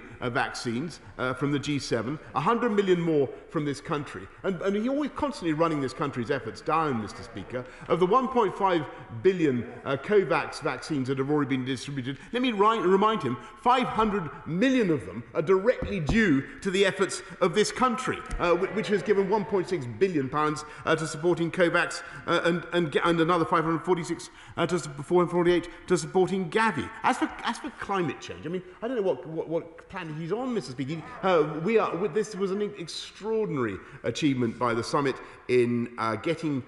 Not only did all countries commit to net zero by by 2050, but we're very largely there. We're a long way there in getting the 100 billion we need for climate change financing, Mr. Speaker. He complains about the Northern Ireland protocol, Mr. Speaker. It's not at all clear what he believes himself. It's not at all clear. He says he's not in favour of checks at the Northern Irish, of the border between Great Britain and Northern Ireland. There should be no border. He says he's quite right. Then what is his policy? That's exactly what this government is standing for. I'd like to understand what he actually stands for once, Mr. Speaker. Finally, Mr. Speaker, we want to get rid of those checks, and if he will support us in doing so, then I would be grateful. Finally, for his support. He said that I think he said something positive about the NATO summit. I'm glad of that. It's striking that he's not joined for once by the shadow foreign secretary on these benches. Since it is still her view, as far as I can remember, that we should get rid of the nuclear deterrent, our own nuclear deterrent, on which our NATO security guarantee relies. And as for the trade deal with Australia, Mr. Speaker, maybe that's not her position, maybe she's changed it. As for the trade deal with Australia, Mr. Speaker, the shadow International Trade Secretary has herself said that she doesn't think it possible for the UK to export food and drink to Australia because, to quote her, it goes off, Mr. Speaker. It goes off. Actually, this country exports £350 million worth of food and drink. He should congratulate UK exporters, support the free trade deal, and stop being so generally down in the mouth about everything. Mr. Speaker, can I welcome my right honourable friend, the Prime Minister's leadership of the G7 over the weekend and many of its successful outcomes. But during the G7, the United States proposed that they adopt, all of them, a common strategy on China's disgusting use of forced labour and confront them. I understand that some of the European countries dissented from this approach, and I therefore ask my right honourable friend, does he stand with President Biden on this issue, not his dissenters? And if so, will he emphasise this by informing the House when the government will bring forward its promised export controls to keep goods made by Uyghur slave labour off our shelves and the promised changes to the Modern Slavery Act? These are very important, and the Prime Minister can re-emphasise his strong credentials. Prime Minister. I'm grateful, my honourable friend. We've already put in Magnitsky sanctions against those involved in forced labour in Xinjiang, and we will continue to have very tough import controls on any such produce. The SNP in black. Thank you, Mr. Speaker, and can I thank the Prime Minister for advance sight of his statement. After a week of ascending to the heady heights of hosting global leaders, I can sense just how thrilled the Prime Minister is to be back in this House answering questions from us mere mortals. But even us mere mortals, looking at the G7 from afar, we can detect the difference between a welcoming host and an influential leader. Because even a raft of carefully crafted photo opportunities in Cornwall couldn't hide the fact that this Prime Minister and his government are deeply diminished on the world stage. Mr. Speaker, the UK is the only G7 country cutting overseas aid, the only G7 country being questioned about its commitment to previously signed international treaties, and the UK remains the G7 country with the smallest COVID stimulus package. So, whilst the Prime Minister may have hoped to relaunch global Britain, what was really on show over the last week was Brexit Britain, a more isolated and a less influential place. Prior to the summit, the Prime Minister built up the prospects of a new Marshall Plan, promoting climate action in developing countries. But what was announced appeared to be a repackaging of previous announcements. So I can see the Prime Minister shaking his head, so can I ask him to confirm, Prime Minister, the exact figure the UK will contribute to this Marshall Plan for climate action? On COVID recovery, President Biden openly encouraged other leaders to embrace the economic logic of an investment-led recovery instead of returning to the failed policy of austerity cuts. Does the Prime Minister agree with that economic logic, and can he therefore explain why the UK has the smallest COVID stimulus package of any G7 country? And finally, in terms of the NATO summit, can the Prime Minister detail what concrete proposals were agreed to apply appropriate pressure to protect the human rights of the persecuted Uyghur Muslim minority in China? Prime Minister. Mr. Speaker, on the Uyghurs in China, there were no concrete measures were discussed at NATO. But as I've said in my answer to my right honourable friend, we remain in this country implacably committed to opposing the forced labour there and to sanctioning those who profit from the forced labour in Xinjiang. I think his characterisation of the summit is as erroneous as that of the right honourable gentleman. It was a fantastically successful summit in bringing the world together on vaccination, on tackling climate change. And as for the UK's own contribution, which he deprecates, it's massive. And I think the people of this country will think it astonishing at a time when we've been through a pandemic and we've spent £407 billion looking after jobs and livelihoods in this country, that we're still able, and I'll give him the figure, we're still able to supply £11.6 billion to help the developing world tackle the consequences of climate change. And he should be proud of that and not run his country down. Drew Mitchell. Thank you, Mr. Speaker.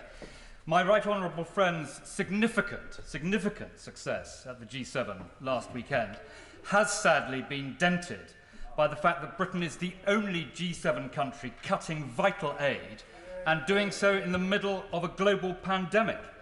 That decision is not only doing grave damage to the reputation of global Britain, it will also lead to more than 100,000 avoidable deaths, principally amongst women and children.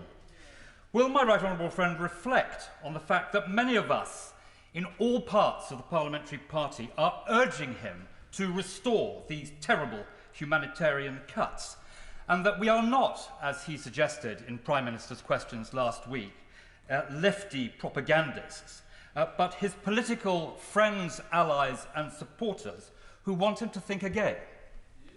Prime Minister. Mr. Speaker, I have the utmost respect for my right honourable friend's record in overseas aid, but I have to say that the changes that we've made to ODA have not been raised with me by anybody at the G7, nor, Mr. Speaker, by any recipient country. And that is because, and I've talked to many of them, and that is because they know, Mr. Speaker, that the United Kingdom remains one of the biggest donors in the world, second in the G7, and in spite of all the difficulties we've been going through, is contributing £10 billion, Mr. Speaker, to supporting countries this year, Mr. Speaker, to supporting countries around the world. And we've just increased, Mr. Speaker, our spending on female education. That was one thing people did raise with me, and they raised it with me to congratulate the UK government on what we were doing. And I think people in this country should be very proud of the contributions that they're making. Let's go to Ed Davey. Ed.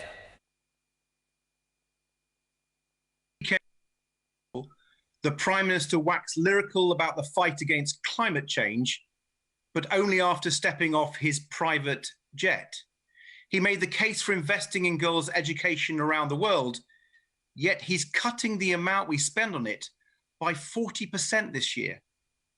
He talked up the importance of international agreements while reneging on the one he signed. And he advocated the importance of democracy while introducing plans to make it harder for people to vote in this country. Mr. Speaker, when will the Prime Minister realise that his approach of do as I say, not as I do, is ruinous to Britain's reputation on the world stage? Mr. Speaker, I think the Liberal Democrats should get their facts right. We're not cutting spending on on girls' education, to pick one of the points he made. We are actually increasing it by at least 15%. £432 million we're spending on the Global Partnership for Education, Mr. Speaker. And when you look at what this country is doing on tackling climate change, the commitment to net zero, that was actually made after we were in coalition with the right honourable gentleman, freed from the shackles of Lib Dem hypocrisy, Mr. Speaker. We were able to get on with some serious work and commit, under my premiership, Mr. Speaker, freed from the uselessness of the Lib Dems, to an £11.6 billion commitment to helping the people of the world to tackle climate change, Mr. Speaker. People who he should realise that for people who really care about tackling climate change, allowing the world to build back cleaner and greener and better, listening to him, frankly, he's making it harder, not just to vote, making it harder to vote Lib Dem anyway. Sir Bernard Jenkins. Thank you, Mr. Speaker. Does my right honourable friend recall President Macron insisting that nothing in the Northern Ireland Protocol is negotiable, even though he admits it contains what he calls inconsistencies? But if the peace and stability of Northern Ireland is being undermined by the application of the protocol, then it is obvious that the protocol itself must be renegotiated. How could anyone seriously consider otherwise? So will he urge the EU not to give precedence to the protocol over the peace process and the Good Friday Agreement? And will he remind them of the 2017 joint report, which included the aspiration that the then backstop would be removed via negotiations and what they call specific solutions? Can he pursue that policy? Prime Minister. Yeah, Mr. Speaker, the problem at the moment is the application of the protocol, because the protocol makes it very clear that there should be no distortions of trade, and that the Good Friday peace process, above all, must be upheld. But it is being applied in such a way as to destabilise that peace process, and it's being applied, I think, in a highly asymmetrical way. And all we're asking for is a pragmatic approach, and I'm sure that I hope very much that we'll get that, but if we can't get that, then I will certainly take the steps that he describes. Let's settle. Diolch yn fawr iawn, Llyfarydd.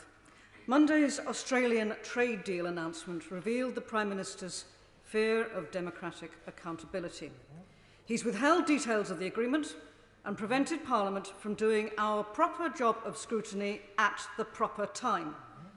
Yet, from day one, Australian farmers will be able to export over 60 times more beef before UK tariffs kick in. That's no tariff whatsoever on up to 35,000 tonnes of potentially low welfare beef. So, from day one, will he at least commit to an annual assessment of the economic impact of his deal on Welsh beef and lamb farmers? Prime Minister. Mr. Speaker, I'll repeat the points I made to many members opposite. This is an opportunity for UK farming and indeed for Welsh farmers. And she speaks with apprehension about 35,000 tonnes of Australian beef. We already import about 300,000 tonnes of EU beef. Mr. Speaker, about 300,000 tonnes of EU beef. Australian farmers observe very, very high animal welfare standards, and they will only get a complete tariff-free access after 15 years, Mr. Speaker. After 15 years, we're going to give people in Australia the same rights of access as we give 27 other EU countries. Rex Smith. Thank you, Mr. Speaker. The recent agreements on cyber defence policy and technological cooperation announced at the NATO summit in Brussels will mean that the alliance remains as strong as ever when faced with new threats. So will my right honourable friend, the Prime Minister, confirm that he remains utterly committed to NATO as the foundation of our collective security? Prime Minister. Yes, Mr. Speaker, NATO has protected the world and particularly the European continent for 72 years, and it was clear from the conversation around the table that it will continue to do so for decades to come. Let's go to Gregory Campbell. Gregory. Thank you, Mr. Speaker. The reports are emanating from the summit that Mr. Macron doesn't seem to understand the constitutional parameters of the United Kingdom, given he thought we were part of a different country. Will he take steps to ensure that all our partners know what those parameters are? And will he also take great care in the next few days and weeks not to even further jeopardise devolution in Northern Ireland that has been put in jeopardy in the past few days as a result of Sinn Féin's actions? Prime Minister. Thank you, Mr. Speaker. Thank the Honourable Gentleman. What we want to do is to strengthen Northern Ireland and strengthen Northern Ireland's place within the United Kingdom, and that's what we're going to be doing. Liam Fox.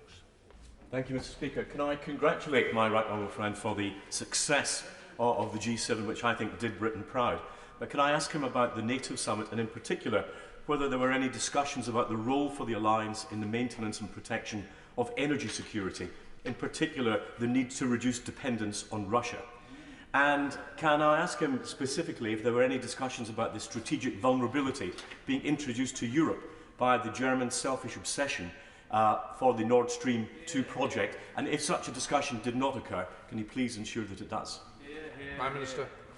I don't think I'm giving anything away, Mr. Speaker, if I told my right honourable friend that there were certainly discussions about the vital importance of all of us getting to net zero and avoiding a dependence on hydrocarbons, whether that's strategically unwise or not. Let's go to Caroline Lucas. Caroline Lucas. Thank you, Mr. Speaker. The failure of the G7 to reach an agreement on ending investment in all fossil fuels speaks volumes about the Prime Minister's true climate leadership. Today he mentions coal, but again ignores oil and gas. That's not a green industrial revolution, that is business as usual. Now, the International Energy Agency said last month that there must be no new oil, gas or coal development if the world is to reach net zero. So with the success of COP26 now hanging in the balance, will he heed the call from 101 Nobel laureates for a global fossil fuel non-proliferation treaty? And will he pursue that with G7 leaders and others before the climate summit? Or is he happy for that to be judged a colossal failure of his leadership too? Prime Minister. Mr. Speaker, the summit agreed, which I thought was groundbreaking. When you consider how much some of these countries are dependent on coal, I think it was groundbreaking to agree not to support any more overseas coal, and the commitments on net zero and on making progress by 2030 are outstanding, and it can be done. Her mood of gloom and pessimism is not shared by the people of this country. We know that in 2012, 40% of our power came from coal. It's now, thanks to this Conservative government, the actions we've taken to reduce dependence on coal, it's now down to less than 2% and falling the whole time. The whole world knows that, and they're following the UK's example. Let's go to Derek Thomas. Derek. Thank you, Mr. Speaker. It's absolutely right that I congratulate the Prime Minister and all those involved in hosting the G7 summit in my constituency over the weekend. Absolutely fantastic event, and we in Cornwall feel very proud that of the part we played. Also to thank the police, who were quite incredible and travelled from all over the country to help out. But also an apology for the Prime Minister, because the truth is that we're very proud of the Carbis Bay Declaration, and I may well mention it once or twice in the years to come. We're proud of the Carbis Bay Declaration because of the commitments to COVID vaccine, as we've heard, the education of 40 million extra girls, global climate change response, and also a fairer economic recovery and job creation. Will my friend, the Prime Minister, commit to further opportunities for Parliament to understand the details of the Carbis Bay Declaration as they become available? Prime Minister. Yes, Mr. Speaker. The Carbis Bay, and I thank my honourable friend, because the Carbis Bay Declaration is the foundation of the treaty that this country has been helping to prepare and which we've been pioneering against any future pandemic. And the crucial elements are the zoonotic research hubs, the pathogen surveillance network, the undertakings to share data, to prevent barriers between our countries in the export of PPE, medicines, vaccines, and other things. It is the foundation, ensuring that the time between a new variant arriving and a new vaccine should be kept down to 100 days, making sure that we spread know-how and manufacturing capacity around the world. This is the foundation of a new global approach to tackling pandemics. The UK has been absolutely instrumental in setting this up, to say nothing of the funding that we have put in. And I believe that the Carbis Bay Declaration will be seen as a very, very important step towards the treaty later this year. Let's go to Neil Hanvey. Neil. Thank you. Thank you, Mr. Speaker, and I thank the Prime Minister for his update on the G7 summit. However, I find myself in the absolutely curious position of agreeing with one of my Kirkcaldy Cowdenbeath predecessors who commented on the commitment secured with the Prime Minister in the chair as an unforgivable moral failure. The agreement is simply not good enough. 11 billion vaccines are needed and 1 billion have been promised. $50 billion of funding is needed, but only 5 billion has been promised. The World Health Organization have said that COVID-19 is moving faster than the vaccines, and the G7 commitment is simply not enough.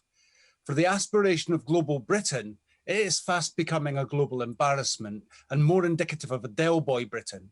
Will the Prime Minister now show real leadership and redouble such efforts to secure the suspension of intellectual property protections, secure further international efforts to prevent new variants developing? And I would appeal to his self-interest that none of us are safe until everyone is safe. Prime Minister.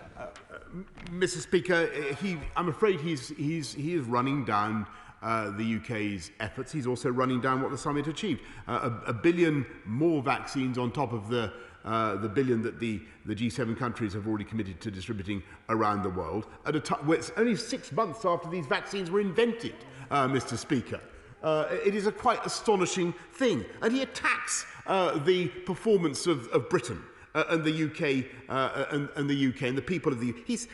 Let me just remind him that we in this country are responsible for 1/3 of the 1.5 billion vaccines that are being distributed around the world. When is he going to get that into his head? It is a fantastic record, on top of the 1.6 billion that we've been contributing to that COVAX rollout. Mr. Speaker, I think the people of this country should be immensely proud of the Carbis Bay Declaration, of the vaccines contribution that we're making.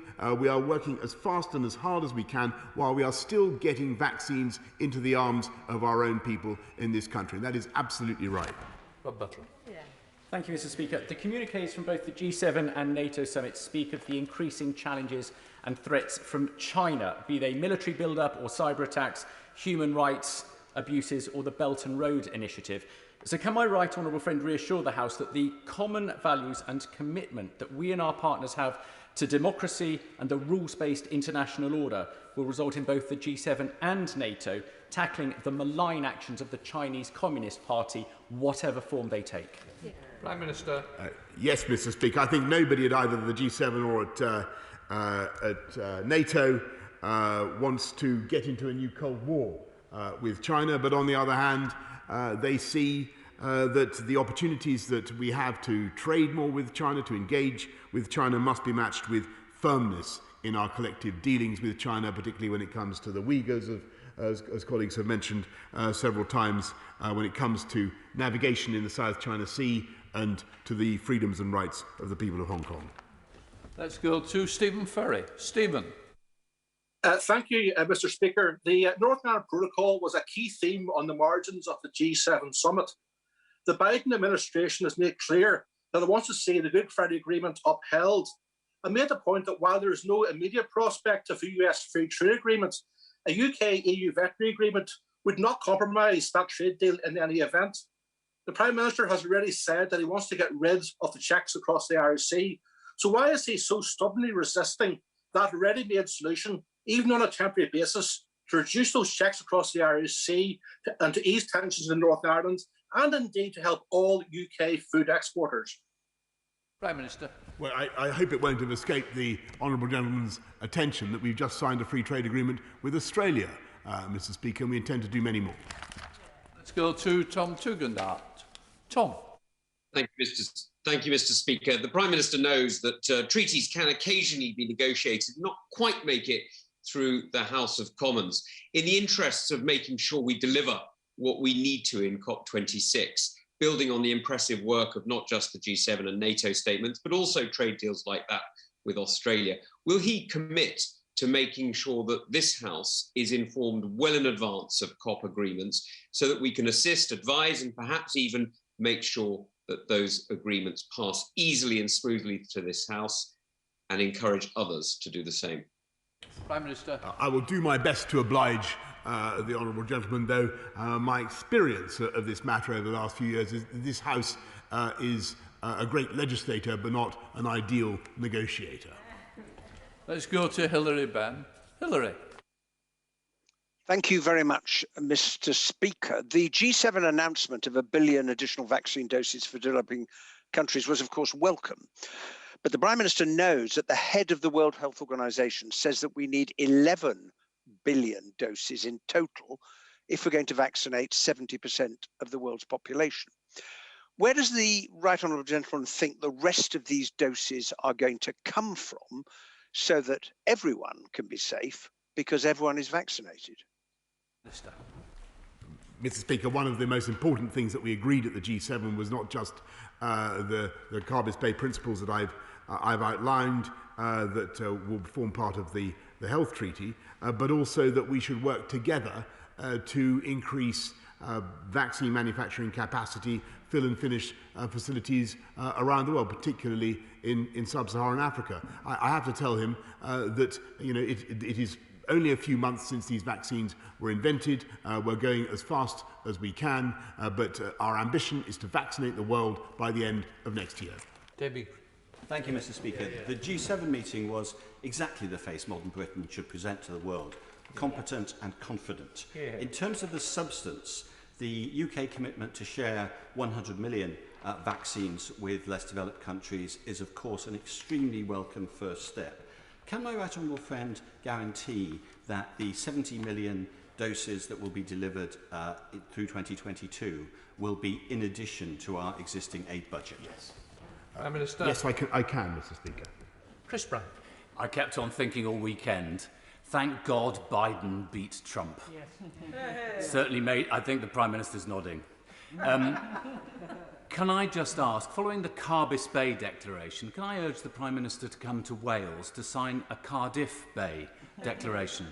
This would include radical extra investment in Wales to do the levelling up that the Prime Minister, I think, intends, so that every person, whether they live in the valleys of South Wales or they live in the posher parts of Cardiff or Swansea or wherever, has an equal chance of getting to work, an equal chance of putting food on the table for their kids, an equal chance of getting on in life, and frankly, an equal chance of having an NHS which is really able to protect them, because the problems that we have in Wales are exactly the same as in England. We need significant extra investment, and the only way we can achieve that is by real, hard cooperation between the government in Westminster and the government in Wales. Minister.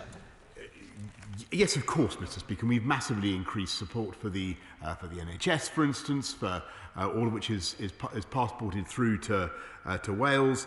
Funding has massively increased. I think it will be, and of course, we work very closely with the government in Cardiff, the administration in Cardiff. I think it would be helpful in delivering great infrastructure for Wales, whether improving the A55 or the M4, if there was some consistency of approach. And the M4 bypass, for instance, at the Bring Glass tunnels, I think it was crazy to spend £144 million of taxpayers' money, 144 million, on a study without actually doing the bypass itself. Very happy to work with the Welsh Labour government if they get their act together. Let's go to Sir John Redwood. Sir John. No less than 5 representatives of the European Union at the G7 tried to hijack the agenda to undermine the people of Northern Ireland with their one-sided and unfair view of the protocol. Will the Prime Minister, who chaired it well, make sure goods can flow freely in the UK internal market, given there are legal ways of doing this unilaterally? Doesn't the Good Friday Agreement require the EU and the UK to respect the needs and wishes of both communities? Minister. Yes, Mr. Speaker. Of course, I thank my right honourable friend, and he's completely right. And it was the UK who really shocked people in. It was the EU, I should say, who shocked people in Northern Ireland by invoking Article 16 of the protocol in January, and trying to put a barrier for the movement of vaccines between the EU and the UK. We never would have dreamed of doing something like that, but it was that action that undermined people's faith in the protocol. Let's go to Joanna Cherry. Joanna. Mr. Speaker, the recent violence and the loss of innocent life in Gaza and Israel underlines the importance of restarting the Middle East peace process. Britain has historic and continuing responsibilities in this region. So can the Prime Minister tell us what steps he took at the weekend to raise and progress the restarting of this important peace process in the Middle East? Prime Minister. Mr. Speaker, we remain committed, and as I raise continuously with friends and partners around the world, we remain committed, as do our friends in the EU and in Washington, to a two-state solution for the Middle East. Let's go to Alex Shelbrook. Alex. Thank you, Mr. Speaker. Can I first of all congratulate my right honourable friend on the successful hosting of the G7 after the trauma the world has just been through. And at the NATO summit, the discussion of NATO 2030, you will recognise, is one of the most important assessments and forward thinking that NATO's undertaken in many a decade. Reinforced unity, a broader approach to security, safeguarding a rules-based international order. Does my right honourable friend agree with me that our position in cyber and space defence not only makes us still one of the biggest contributors to NATO, but also makes us one of the integral partners of the alliance? Minister. Yes, and I thank my honourable, because the NATO's Project 2030 that Jens Stoltenberg set out at the summit is actually completely in accordance and almost an echo of the integrated review that the government set out with its emphasis on cyber and on space defences. Thank you, Mr. Speaker. I've sat listening to the right honourable gentleman's statement this afternoon, and one of the things I'm proud of is visiting our schools, my schools in Vauxhall, and speaking to young people. And right honourable friend said last week, girls' education is the best way we can lift countries out of poverty and lead the global recovery. I heard the right honourable member's response to the member for Sutton Coldfield around the fact that the G7 leaders did not mention the global aid cut. If that's the case, does my right honourable friend agree that his actions shows a gaping hole between his words and actions? And will he respect this House by bringing that vote to Parliament and bring that decision here? Prime Minister. Actually, what I did hear from the leaders around the world was massive, overwhelming support for the objective that she supports of girls' education, and they committed to, the G7 committed to I think, $2.75 billion towards the global partnership for education, with the UK increasing our commitment by 15% in spite of the pandemic. And I hope that that's the message that she will give to pupils in Vauxhall, that we are absolutely committed to this aim. Harriet Baldwin. Thank you, Madam Deputy Speaker, and can I congratulate the Prime Minister and his whole team on delivering such a wonderful G7 summit, and can I welcome the announcement in terms of the replenishment of the Global Partnership for Education, and can I ask the Prime Minister that as our economy recovers and as we return to the promised 0.7%, will he put at the forefront of his work in his time in government to make sure that we really boost the efforts to educate every child in the world through UNICEF, through Education Cannot Wait, through the Global Partnership for Education, and of course through our wonderful UK Girls' Education Challenge?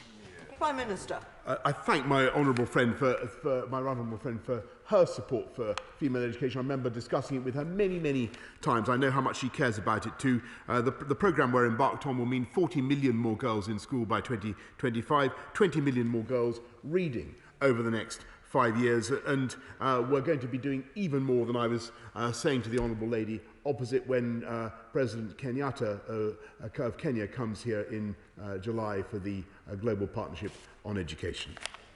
Dr. Rupa Haq. Thank you, Madam Deputy Speaker. I congratulate the Prime Minister on his recent wedding and the delightful G7 family photos. Can you tell us now what his current thinking is on granting amnesty to illegal immigrants, and whether he got a chance to discuss it with President Biden, because they did it first there in 1986, and he told me here in day 2 of the job that he was minded to go down the regularisation route, but he was thwarted by predecessors. Was that just a sort of unscripted blurt-out flashback to the 2012 pre-PM version of him, pre-Red Wall, or is he a man of his words? Prime Minister. We remain committed to a generous and open approach to immigration, and this country already does regularise the position of those who have been here for a long time and who haven't fallen foul of the law. What we won't do is go back to a complete free-for-all and abandon the control of our borders to Brussels, which the Right Honourable Gentleman opposite voted for 43 times in the last 5 years, and which I dare say she did too. And we now go by video link. Stephen Metcalfe. Thank you, Madam Deputy Speaker. Can I welcome the new climate commitments made by G7 countries to almost halve their carbon emissions by 2030, which will pave the way towards a green global recovery. Does the Prime Minister agree that it is essential we build on the historic climate change commitments made at the G7 with even stronger global commitments at the upcoming COP26 conference? Minister. My honourable friend is completely right, and I think that this was a good waymark, we made some good steps forward on the road to COP26. There's still a long way to go, but there's a great deal of enthusiasm from other countries because they can see that it creates jobs, and high-wage, high-skill jobs, as well as solving climate change. Chion. Thank you, Madam Deputy Speaker. And the G7 did agree action on tax-dodging corporations, but watered down after the Prime Minister refused to back President Biden's original proposal for a 21% minimum global corporation tax rate, which would have delivered £15 billion a year to Britain, enough to fund a proper COVID catch-up in education and support for COVID-excluded businesses now facing extended restrictions. So why did the Prime Minister put global corporation shareholders above British children and British businesses? Prime Minister. Well, that's a great one from the Labour Party, Mr. Speaker, but they actually opposed the increase in corporation tax at the budget. Try to remember what you've been doing, what they've been doing over the last few months, Mr. Speaker. I think it was a great achievement after a long time to get the Western world, the G7, to agree to find a way of taxing the multinational giants who make profits in one country and then book them somewhere else. That was a fantastic thing, and we now have a minimum global corporation tax of 15%. Another great step. I forgot to mention it in my opening remarks. Another great step forward at the G7 summit. We now go by video link to John Barron. Thank you, Madam Deputy Speaker. And as we reflect on the many successes of the G7 summit, the Prime Minister will know the growing importance of soft power is very much recognised by the G7. Yet there remains a £10 million shortfall between the government's generous package to see the British Council through the pandemic and what it needs to maintain its international network of offices as defined by country directors in post abroad. If not bridged, the result will be the largest single set of closures in the British Council's proud 90-year history. Given the Prime Minister has told me personally that he gets it, that the £10 million can be given as a loan, and our competitors' cultural institutes are actually expanding their physical footprint, will he now ensure that government departments also get it in time for the ministerial statement due shortly? Prime Minister. I'm really grateful to my right honourable friend because I thank him for his continuing campaigning on this issue. We are giving the British Council more support now because I know it's been very tough for them during the pandemic, and on the gap of 10 million that he identifies, the crucial part that he thinks that will play. I will see what further I can do. We now go by video link to Tony Lloyd. And thank you, Madam Deputy Speaker. The Prime Minister will know that the 100 billion every year of monies for the developing countries for climate change transformation is the same 100 billion announced 12 years ago in 2009. He'll also know that the 11.6 billion he has announced today is over 5 years, and he announced it actually 2 years ago at the United Nations General Assembly. This is not new money, but nor is the UK's contribution of 11.6 billion over 5 years enough to be our part of the 100 billion every year that was promised by the G7. So if there is going to be credibility in the developing world to play their part at COP later on this year, will he now put some flesh, give us some details, and make sure that the rest of the G7 give those same details about real spending, not recycling? Prime Minister.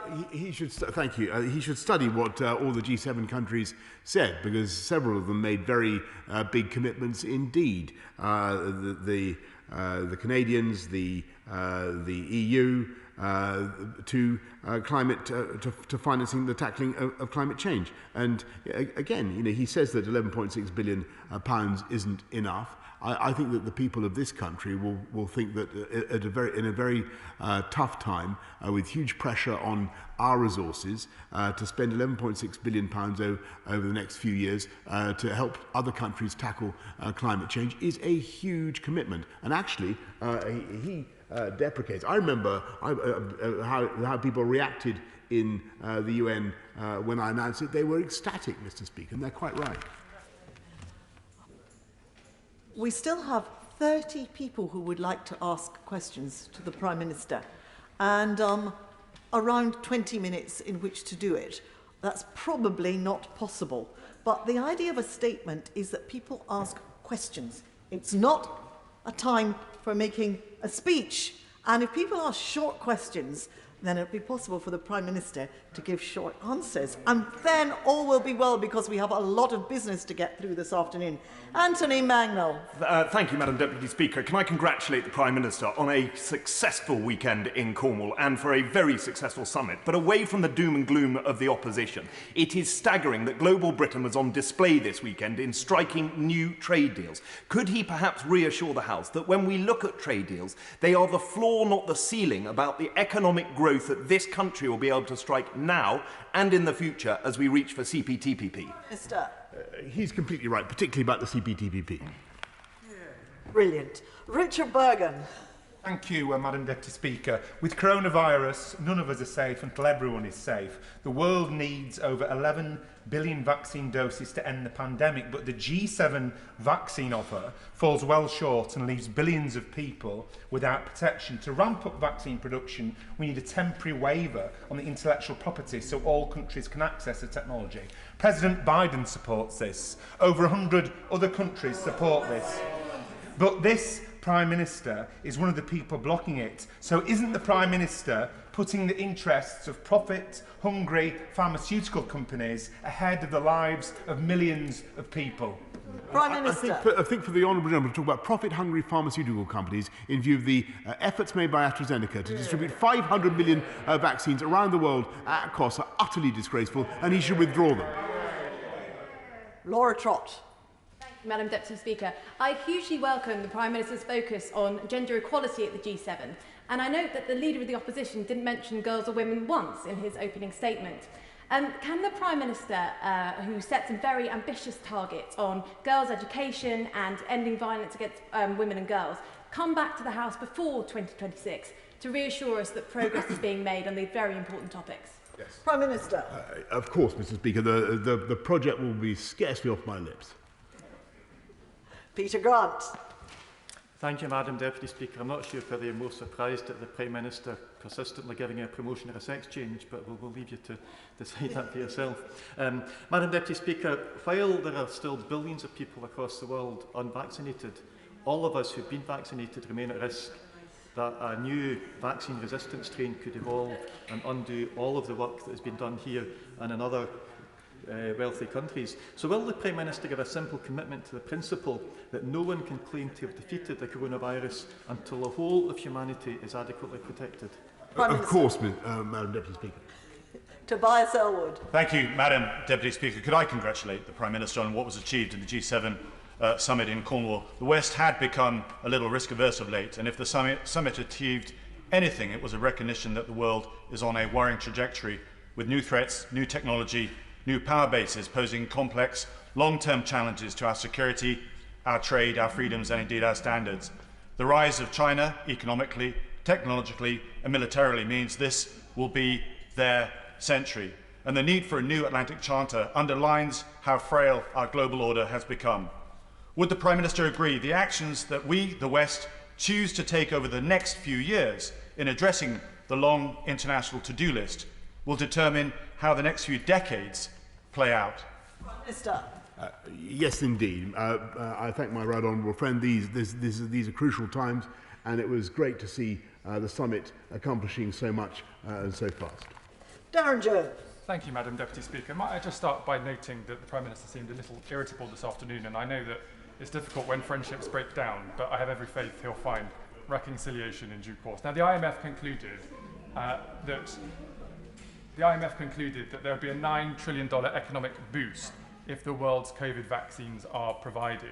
We've heard multiple times that whilst the 860 million G7's welcome is not enough. Could the Prime Minister explain to the House why we couldn't go further at the G7? What were the blockages to getting above 860 million vaccines? Prime Minister. We've gone above 860 million vaccines, Madam Deputy Speaker. We're on top of that 1 billion the G7 is already doing. We pledged a further 1 billion vaccines.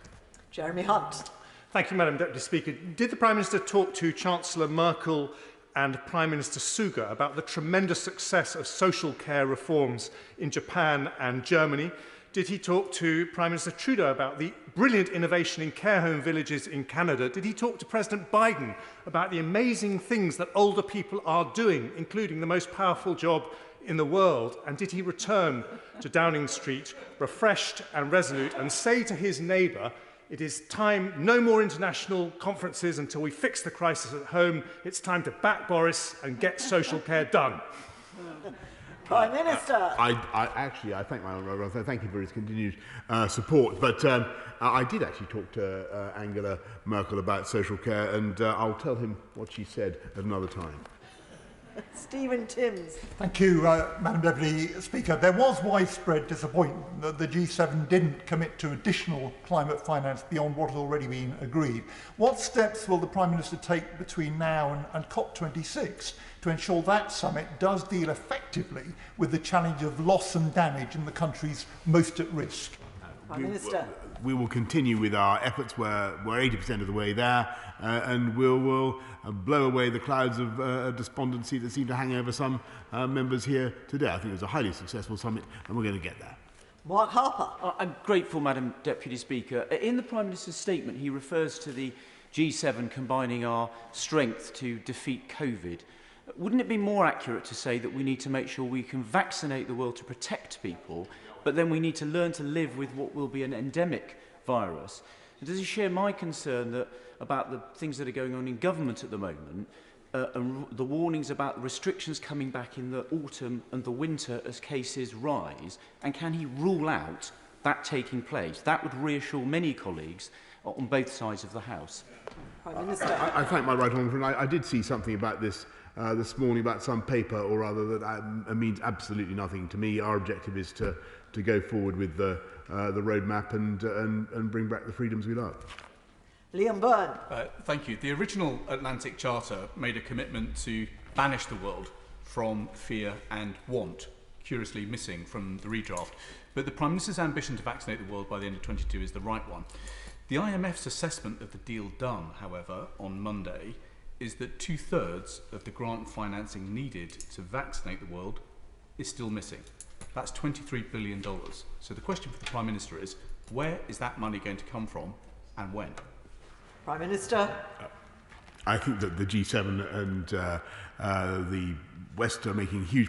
These vaccines were only invented 6 months ago, or a little bit longer. We're making incredible progress in distributing them now, and the ambition that we reconfirmed in Carbis Bay was to vaccinate the world by the end of next year, and that's a pretty rapid pace. Andy Carter. Thank you very much, Madam Deputy Speaker. Can I welcome the plans set out by the G7 leaders to invest in global testing and slash the time needed to develop new vaccines? The Prime Minister mentioned just a moment ago, it's a little over 6 months since scientists in Cheshire at the Life Science Industries and AstraZeneca developed these new vaccines. And I'm sure you'll want to join with me in congratulating them, not just for the work that they've done here in the UK, but around the world. Does my right honourable friend agree with me that strengthening global cooperation on health and investing in new technologies is the only way to ensure that we never get a repeat of this health crisis? Prime Minister. Of course, I congratulate AstraZeneca in Cheshire and everywhere else where they are established in the UK and around the world. They've done an outstanding job, and he is absolutely right to stress the importance of international cooperation, and we must never, ever again see countries blockading vaccines and the movement of vaccines from one part of the world to another. Jonathan Edward. Madam Deputy Speaker. An EU-UK food and plant safety agreement would not only alleviate Northern Ireland friction, but also remove non-tariff barriers for Welsh exporters created by the current Brexit deal. As the honourable member for North Down said, the US President guaranteed at the G7 that such alignment wouldn't jeopardise a UK-US trade deal. The Prime Minister can actually have a slice of cake and eat it if he sees sense.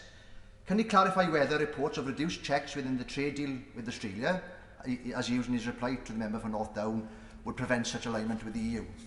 Prime Minister. Plainly, free trade deals with the CPTPP, with Australia, with countries around the world that we are doing and will continue to do, make a nonsense of the proposal that he outlines. Marco Longhi. Thank you, Madam Deputy Speaker. So our hosting of the G7 and the reaffirmation of our indestructible partnership with our cousins across the pond, also seen through NATO, sets the scene for a brighter and far more aspirational future for the whole of the UK. Does the Prime Minister agree with me? And can he explain, perhaps in writing if he doesn't have time now, what this means for the people of Dudley North and the rest of the country? Prime Minister.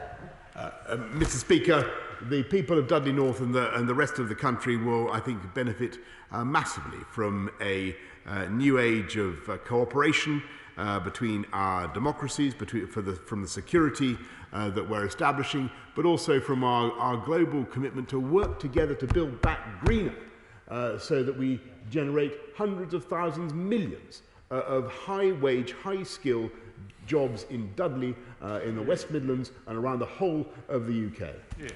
We now go by video link to Patrick Grady. Thank you, Madam Deputy Speaker. He said that no countries have raised concerns about the aid cuts. Well, I can give him a list as long as my arm of organisations and projects that are going to be devastated by these cuts. Does he not understand that as the only G7 country cutting aid, the UK is undermining any claim to be a soft power superpower, and more importantly, putting thousands and thousands of lives at risk? Absolutely not. And we go by video link to Sir David Evanet. Thank you very much, Madam Deputy Speaker. Can I congratulate my right honourable friend on a very successful G7 and on his leadership of the meeting? So much was agreed. Could he confirm that Global Britain will continue to champion and promote the provision of girls' education right across the world? Prime Minister. I thank my right honourable friend, and I know how much he cares about us. I remember campaigning with him on this myself. We've supported at least 15.6 million children in the last 5 years or so to get an education. 8.1 million of them were girls. We're going to be spending, as I said, more than £400 million getting girls an education over the next 5 years. Rachel Maskell. Thank you, Madam Deputy Speaker. Every day we're hearing of more and more horrific experiences of violence against women and the wider Uyghur Muslim community, including the disappearance of children in the Xinjiang region of China. The scale of these atrocities has not been met by the Prime Minister's report of the G7, and therefore what discussions did he have about extending economic and trade sanction, about using his powers under the Magnitsky measures, and also calling for a special meeting at the UN to find a mechanism in order to hold these crimes to account? Prime Minister. We did discuss it many times over the last few days. What's happening in Xinjiang, the suffering of the Uyghurs, and particularly the crimes against women that she describes, the difficulty with the UN approach, the UN Security Council approach, as she will understand, is that China is a member. Steve Double. Thank you very much, Madam Deputy Speaker. Cornwall was proud to host the G7, and will the Prime Minister join me in thanking all those who worked so hard to make it a success? Our police who came from all over the country, Cornwall Council and Public Health officials, many businesses and volunteers, and the people of Cornwall who with good humour welcomed the world despite the inevitable disruption. I know he's as keen as I am that the G7 leaves a lasting legacy in Cornwall, and I was pleased to show him our ambitions for spaceport Cornwall. So would he join me in working and putting the full weight of government behind enabling us to achieve this ambition of launching satellites from UK this time next year? I thank my honourable friend, and he's been a fantastic campaigner for the Cornish spaceport. I was amazed to see what they've already done, the way it's inspiring young people in Cornwall, and I look forward to working with him on getting a launch before too long. Christian Matheson. Deputy Speaker, when we left the EU, we were told that the economic hit would be made up by free trade agreements with the EU and with the United States. But as the sausage dispute and the rebuke from President Biden shows, we're miles away from these agreements at the moment anyway. So will the Prime Minister understand that whichever way he goes on the dispute in Northern Ireland will inflame those tensions with those two party bodies again? Isn't this really quite some dispute to alienate our two closest trading partners? Prime Minister. We have a free trade deal with the EU. It's a fantastic deal, and our trade with the US is growing the whole time. James Sunderland. Madam Deputy Speaker, the Prime Minister would have enjoyed formal and less formal dialogue with EU leaders at the G7. Could I please ask him whether any empathy was expressed for the trade frictions that we're currently experiencing with the Northern Ireland Protocol at the behest of a third party? And was indeed there any sense that the EU might acquiesce to unilateral action by this country because of the frankly bonkers situation that the UK cannot sell sausages to the UK? Prime Minister. My honourable friend puts the matter very succinctly, but it's not. There are many ways in which we're seeing a disproportionate and unnecessary application of the protocol. I think our partners understand that, and we're hoping for some pragmatic solutions before too long. We will manage to get everybody who's on the list in. I thank people for being succinct and the Prime Minister for also being brief. It's wonderful. Mr. Kevin Jones. Thank you, Madam Speaker. The Prime Minister delivered his statement on the Australian trade deal in his usual sunny, optimistic manner.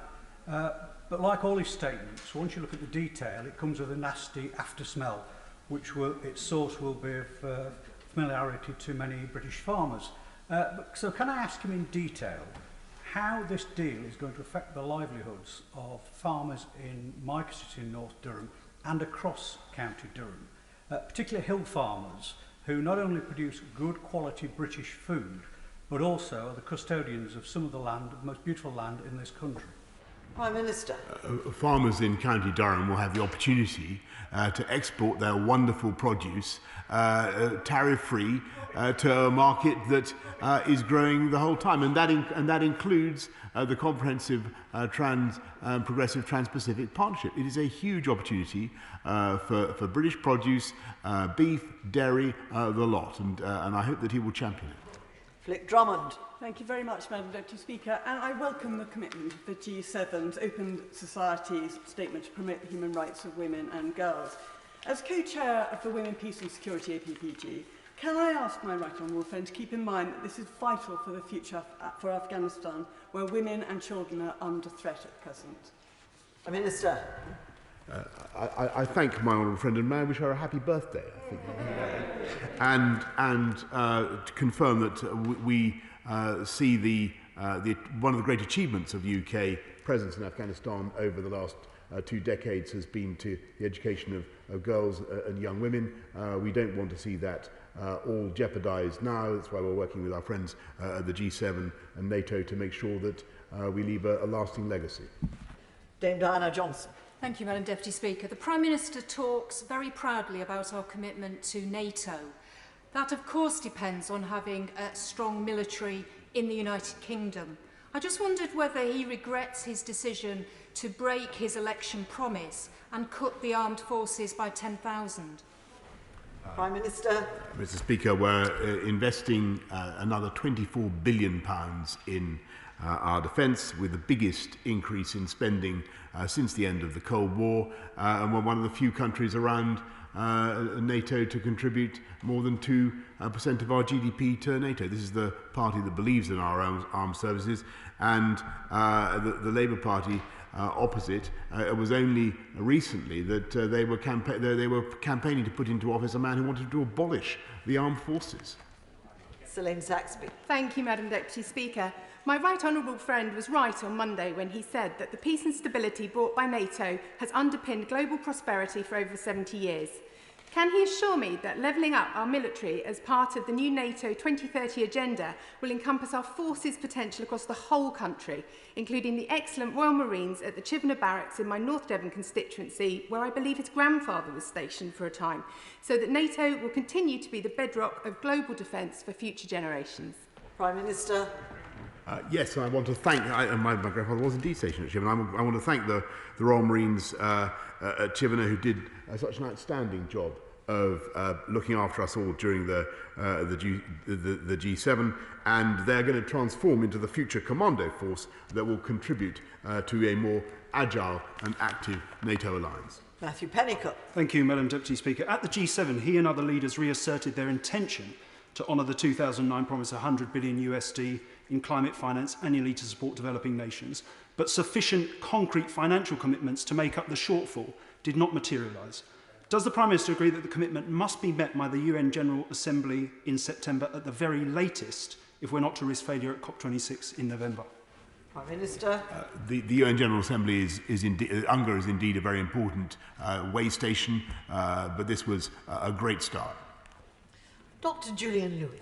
Given our shared belief that without the US and NATO there can be no security for the UK and Europe, does my right honourable friend recall the strain on Anglo-American relations caused by Huawei's infiltration of our critical national infrastructure? And will he therefore ensure that companies with dodgy and dubious links to the Chinese and Russian regimes will be firmly and fully shut out from building or operating our vital data and power pipelines in future? Prime Minister. My right honourable friend knows a great deal of about what he speaks, and that's why we passed the recent legislation to ensure that we protect this country from the loss of intellectual property, the sale of crucial national security businesses to unreliable partners overseas. Patricia Gibson. Thank you, Madam Deputy Speaker. There has been virtually no rationale or assessment brought forward for the UK Government cuts to international aid that have been confirmed so far, and the lack of responsibility taken for the damage that this will do is astounding, especially when the 0.7% commitment was in the Tory manifesto. So how does the Prime Minister think this squares with global Britain, and how does he justify these shameful cuts to his G7 counterparts? Prime Minister. Mr. Speaker, I repeat that the countries around the world are in awe of this country's continued contributions, and they know that we're spending £10 billion during a very difficult time, and they also know, because they have long memories, that we're spending more now than the Labour Party ever did under Gordon Brown or Tony Blair. Nikki Aiken. Thank you, Madam Deputy Speaker. The G7 set out plans to lift women out of poverty and build back a more equal world by putting 40 million more girls into school in the next 5 years. Another example of global Britain as a force for good.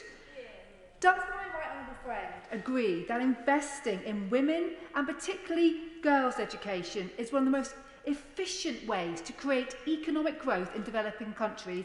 And can he confirm that the UK will continue to lead the way on girls' education moving forward? Yes. My honourable friend is completely right, and I think that investing in girls' education, 12 years of quality education for every girl, is probably the single best, most efficient policy that you can support around the world, and that's why we're putting another £430 million into the Global Partnership for Education, with more to come in July. We now go by video link to Navendu Mishra. Madam Deputy Speaker, earlier this month, 3 civilians were tragically killed in a Turkish drone attack on a refugee camp in northern Iraq. This is all part of a sustained military action from Turkish state against the Kurds that has been ongoing since April. We've also learned this month that Turkey's chief prosecutor has sought to expand the indictment seeking to shut down the country's leading pro-Kurdish political party. This is a disgraceful attack on a minority community. Will the Prime Minister condemn the actions of the Turkish government and call on our NATO partner to stop these attacks on Kurdish communities? I thank the honourable gentleman.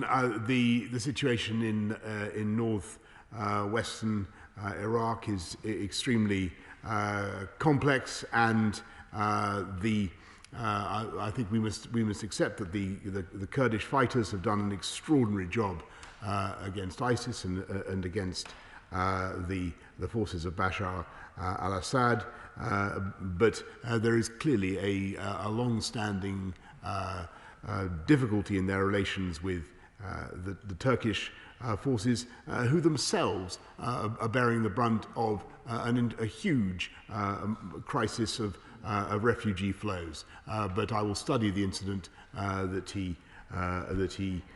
describes. Pauline Latham. Thank you, Madam Deputy Speaker. I absolutely applaud the Prime Minister's determination to provide 12 years of quality education for girls, something he's done for many, many years. But with the FCDO budgets being slashed, like UNICEF 60%, and family planning, which stops a lot of girls going to school, by 80%, how does he think that will be achieved? I'm grateful, Mr. Speaker, but we are increasing our funding for girls' education, as I say, to £430 million. That's about a 15% increase, and I think an outstanding thing for this country to do in very, very difficult times. And may I, by the way, congratulate my honourable friend, because I think that her proposal for banning underage weddings, which she brought to me, is now being carried forward. Can I thank and congratulate her on her work in that matter? Yeah. Jim Shannon. Deputy Speaker, can I thank the Prime Minister for his statement today? And would the Prime Minister outline the steps taken to inform the members of the G7 summit of the constitutional position of Northern Ireland, which seems to have gotten confused, and with particular reference to American President Biden and French President Macron, and will follow-up instructions and information be sent to help them grasp the fact that Northern Ireland is in this centenary year and will continue to be an integral part of the United Kingdom? Yes, I think it's important that everybody understands that, and though actually the media accounts of what took place differed very much from what actually happened at the summit, where this wasn't really much of a topic of discussion, but I think people do understand that Northern Ireland is an integral part of the United Kingdom for economic and all other purposes. And finally, Mark Pawsey. Thank you, Madam Deputy Speaker. May I applaud the Prime Minister for the time he spent at the dispatch box this afternoon, in which he's spoken of the importance of increasing vaccine coverage around the world. And I very much welcome the 100 million doses of COVID vaccine that he's committed to countries with less developed healthcare systems than our own. But supporting the poorest in this way does need finance from both us and our partners. So may I ask him once again to look at our budget for this most valuable of causes?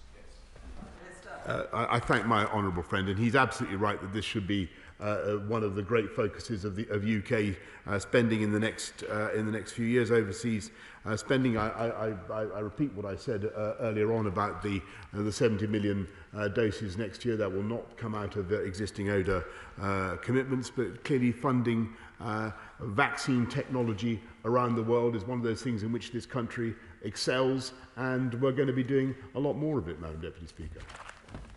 Thank you. I thank the Prime Minister and everyone who took part in this session for doing so with alacrity. So I will now suspend the House for 3 minutes in order that arrangements can be made for the next item of business. Order!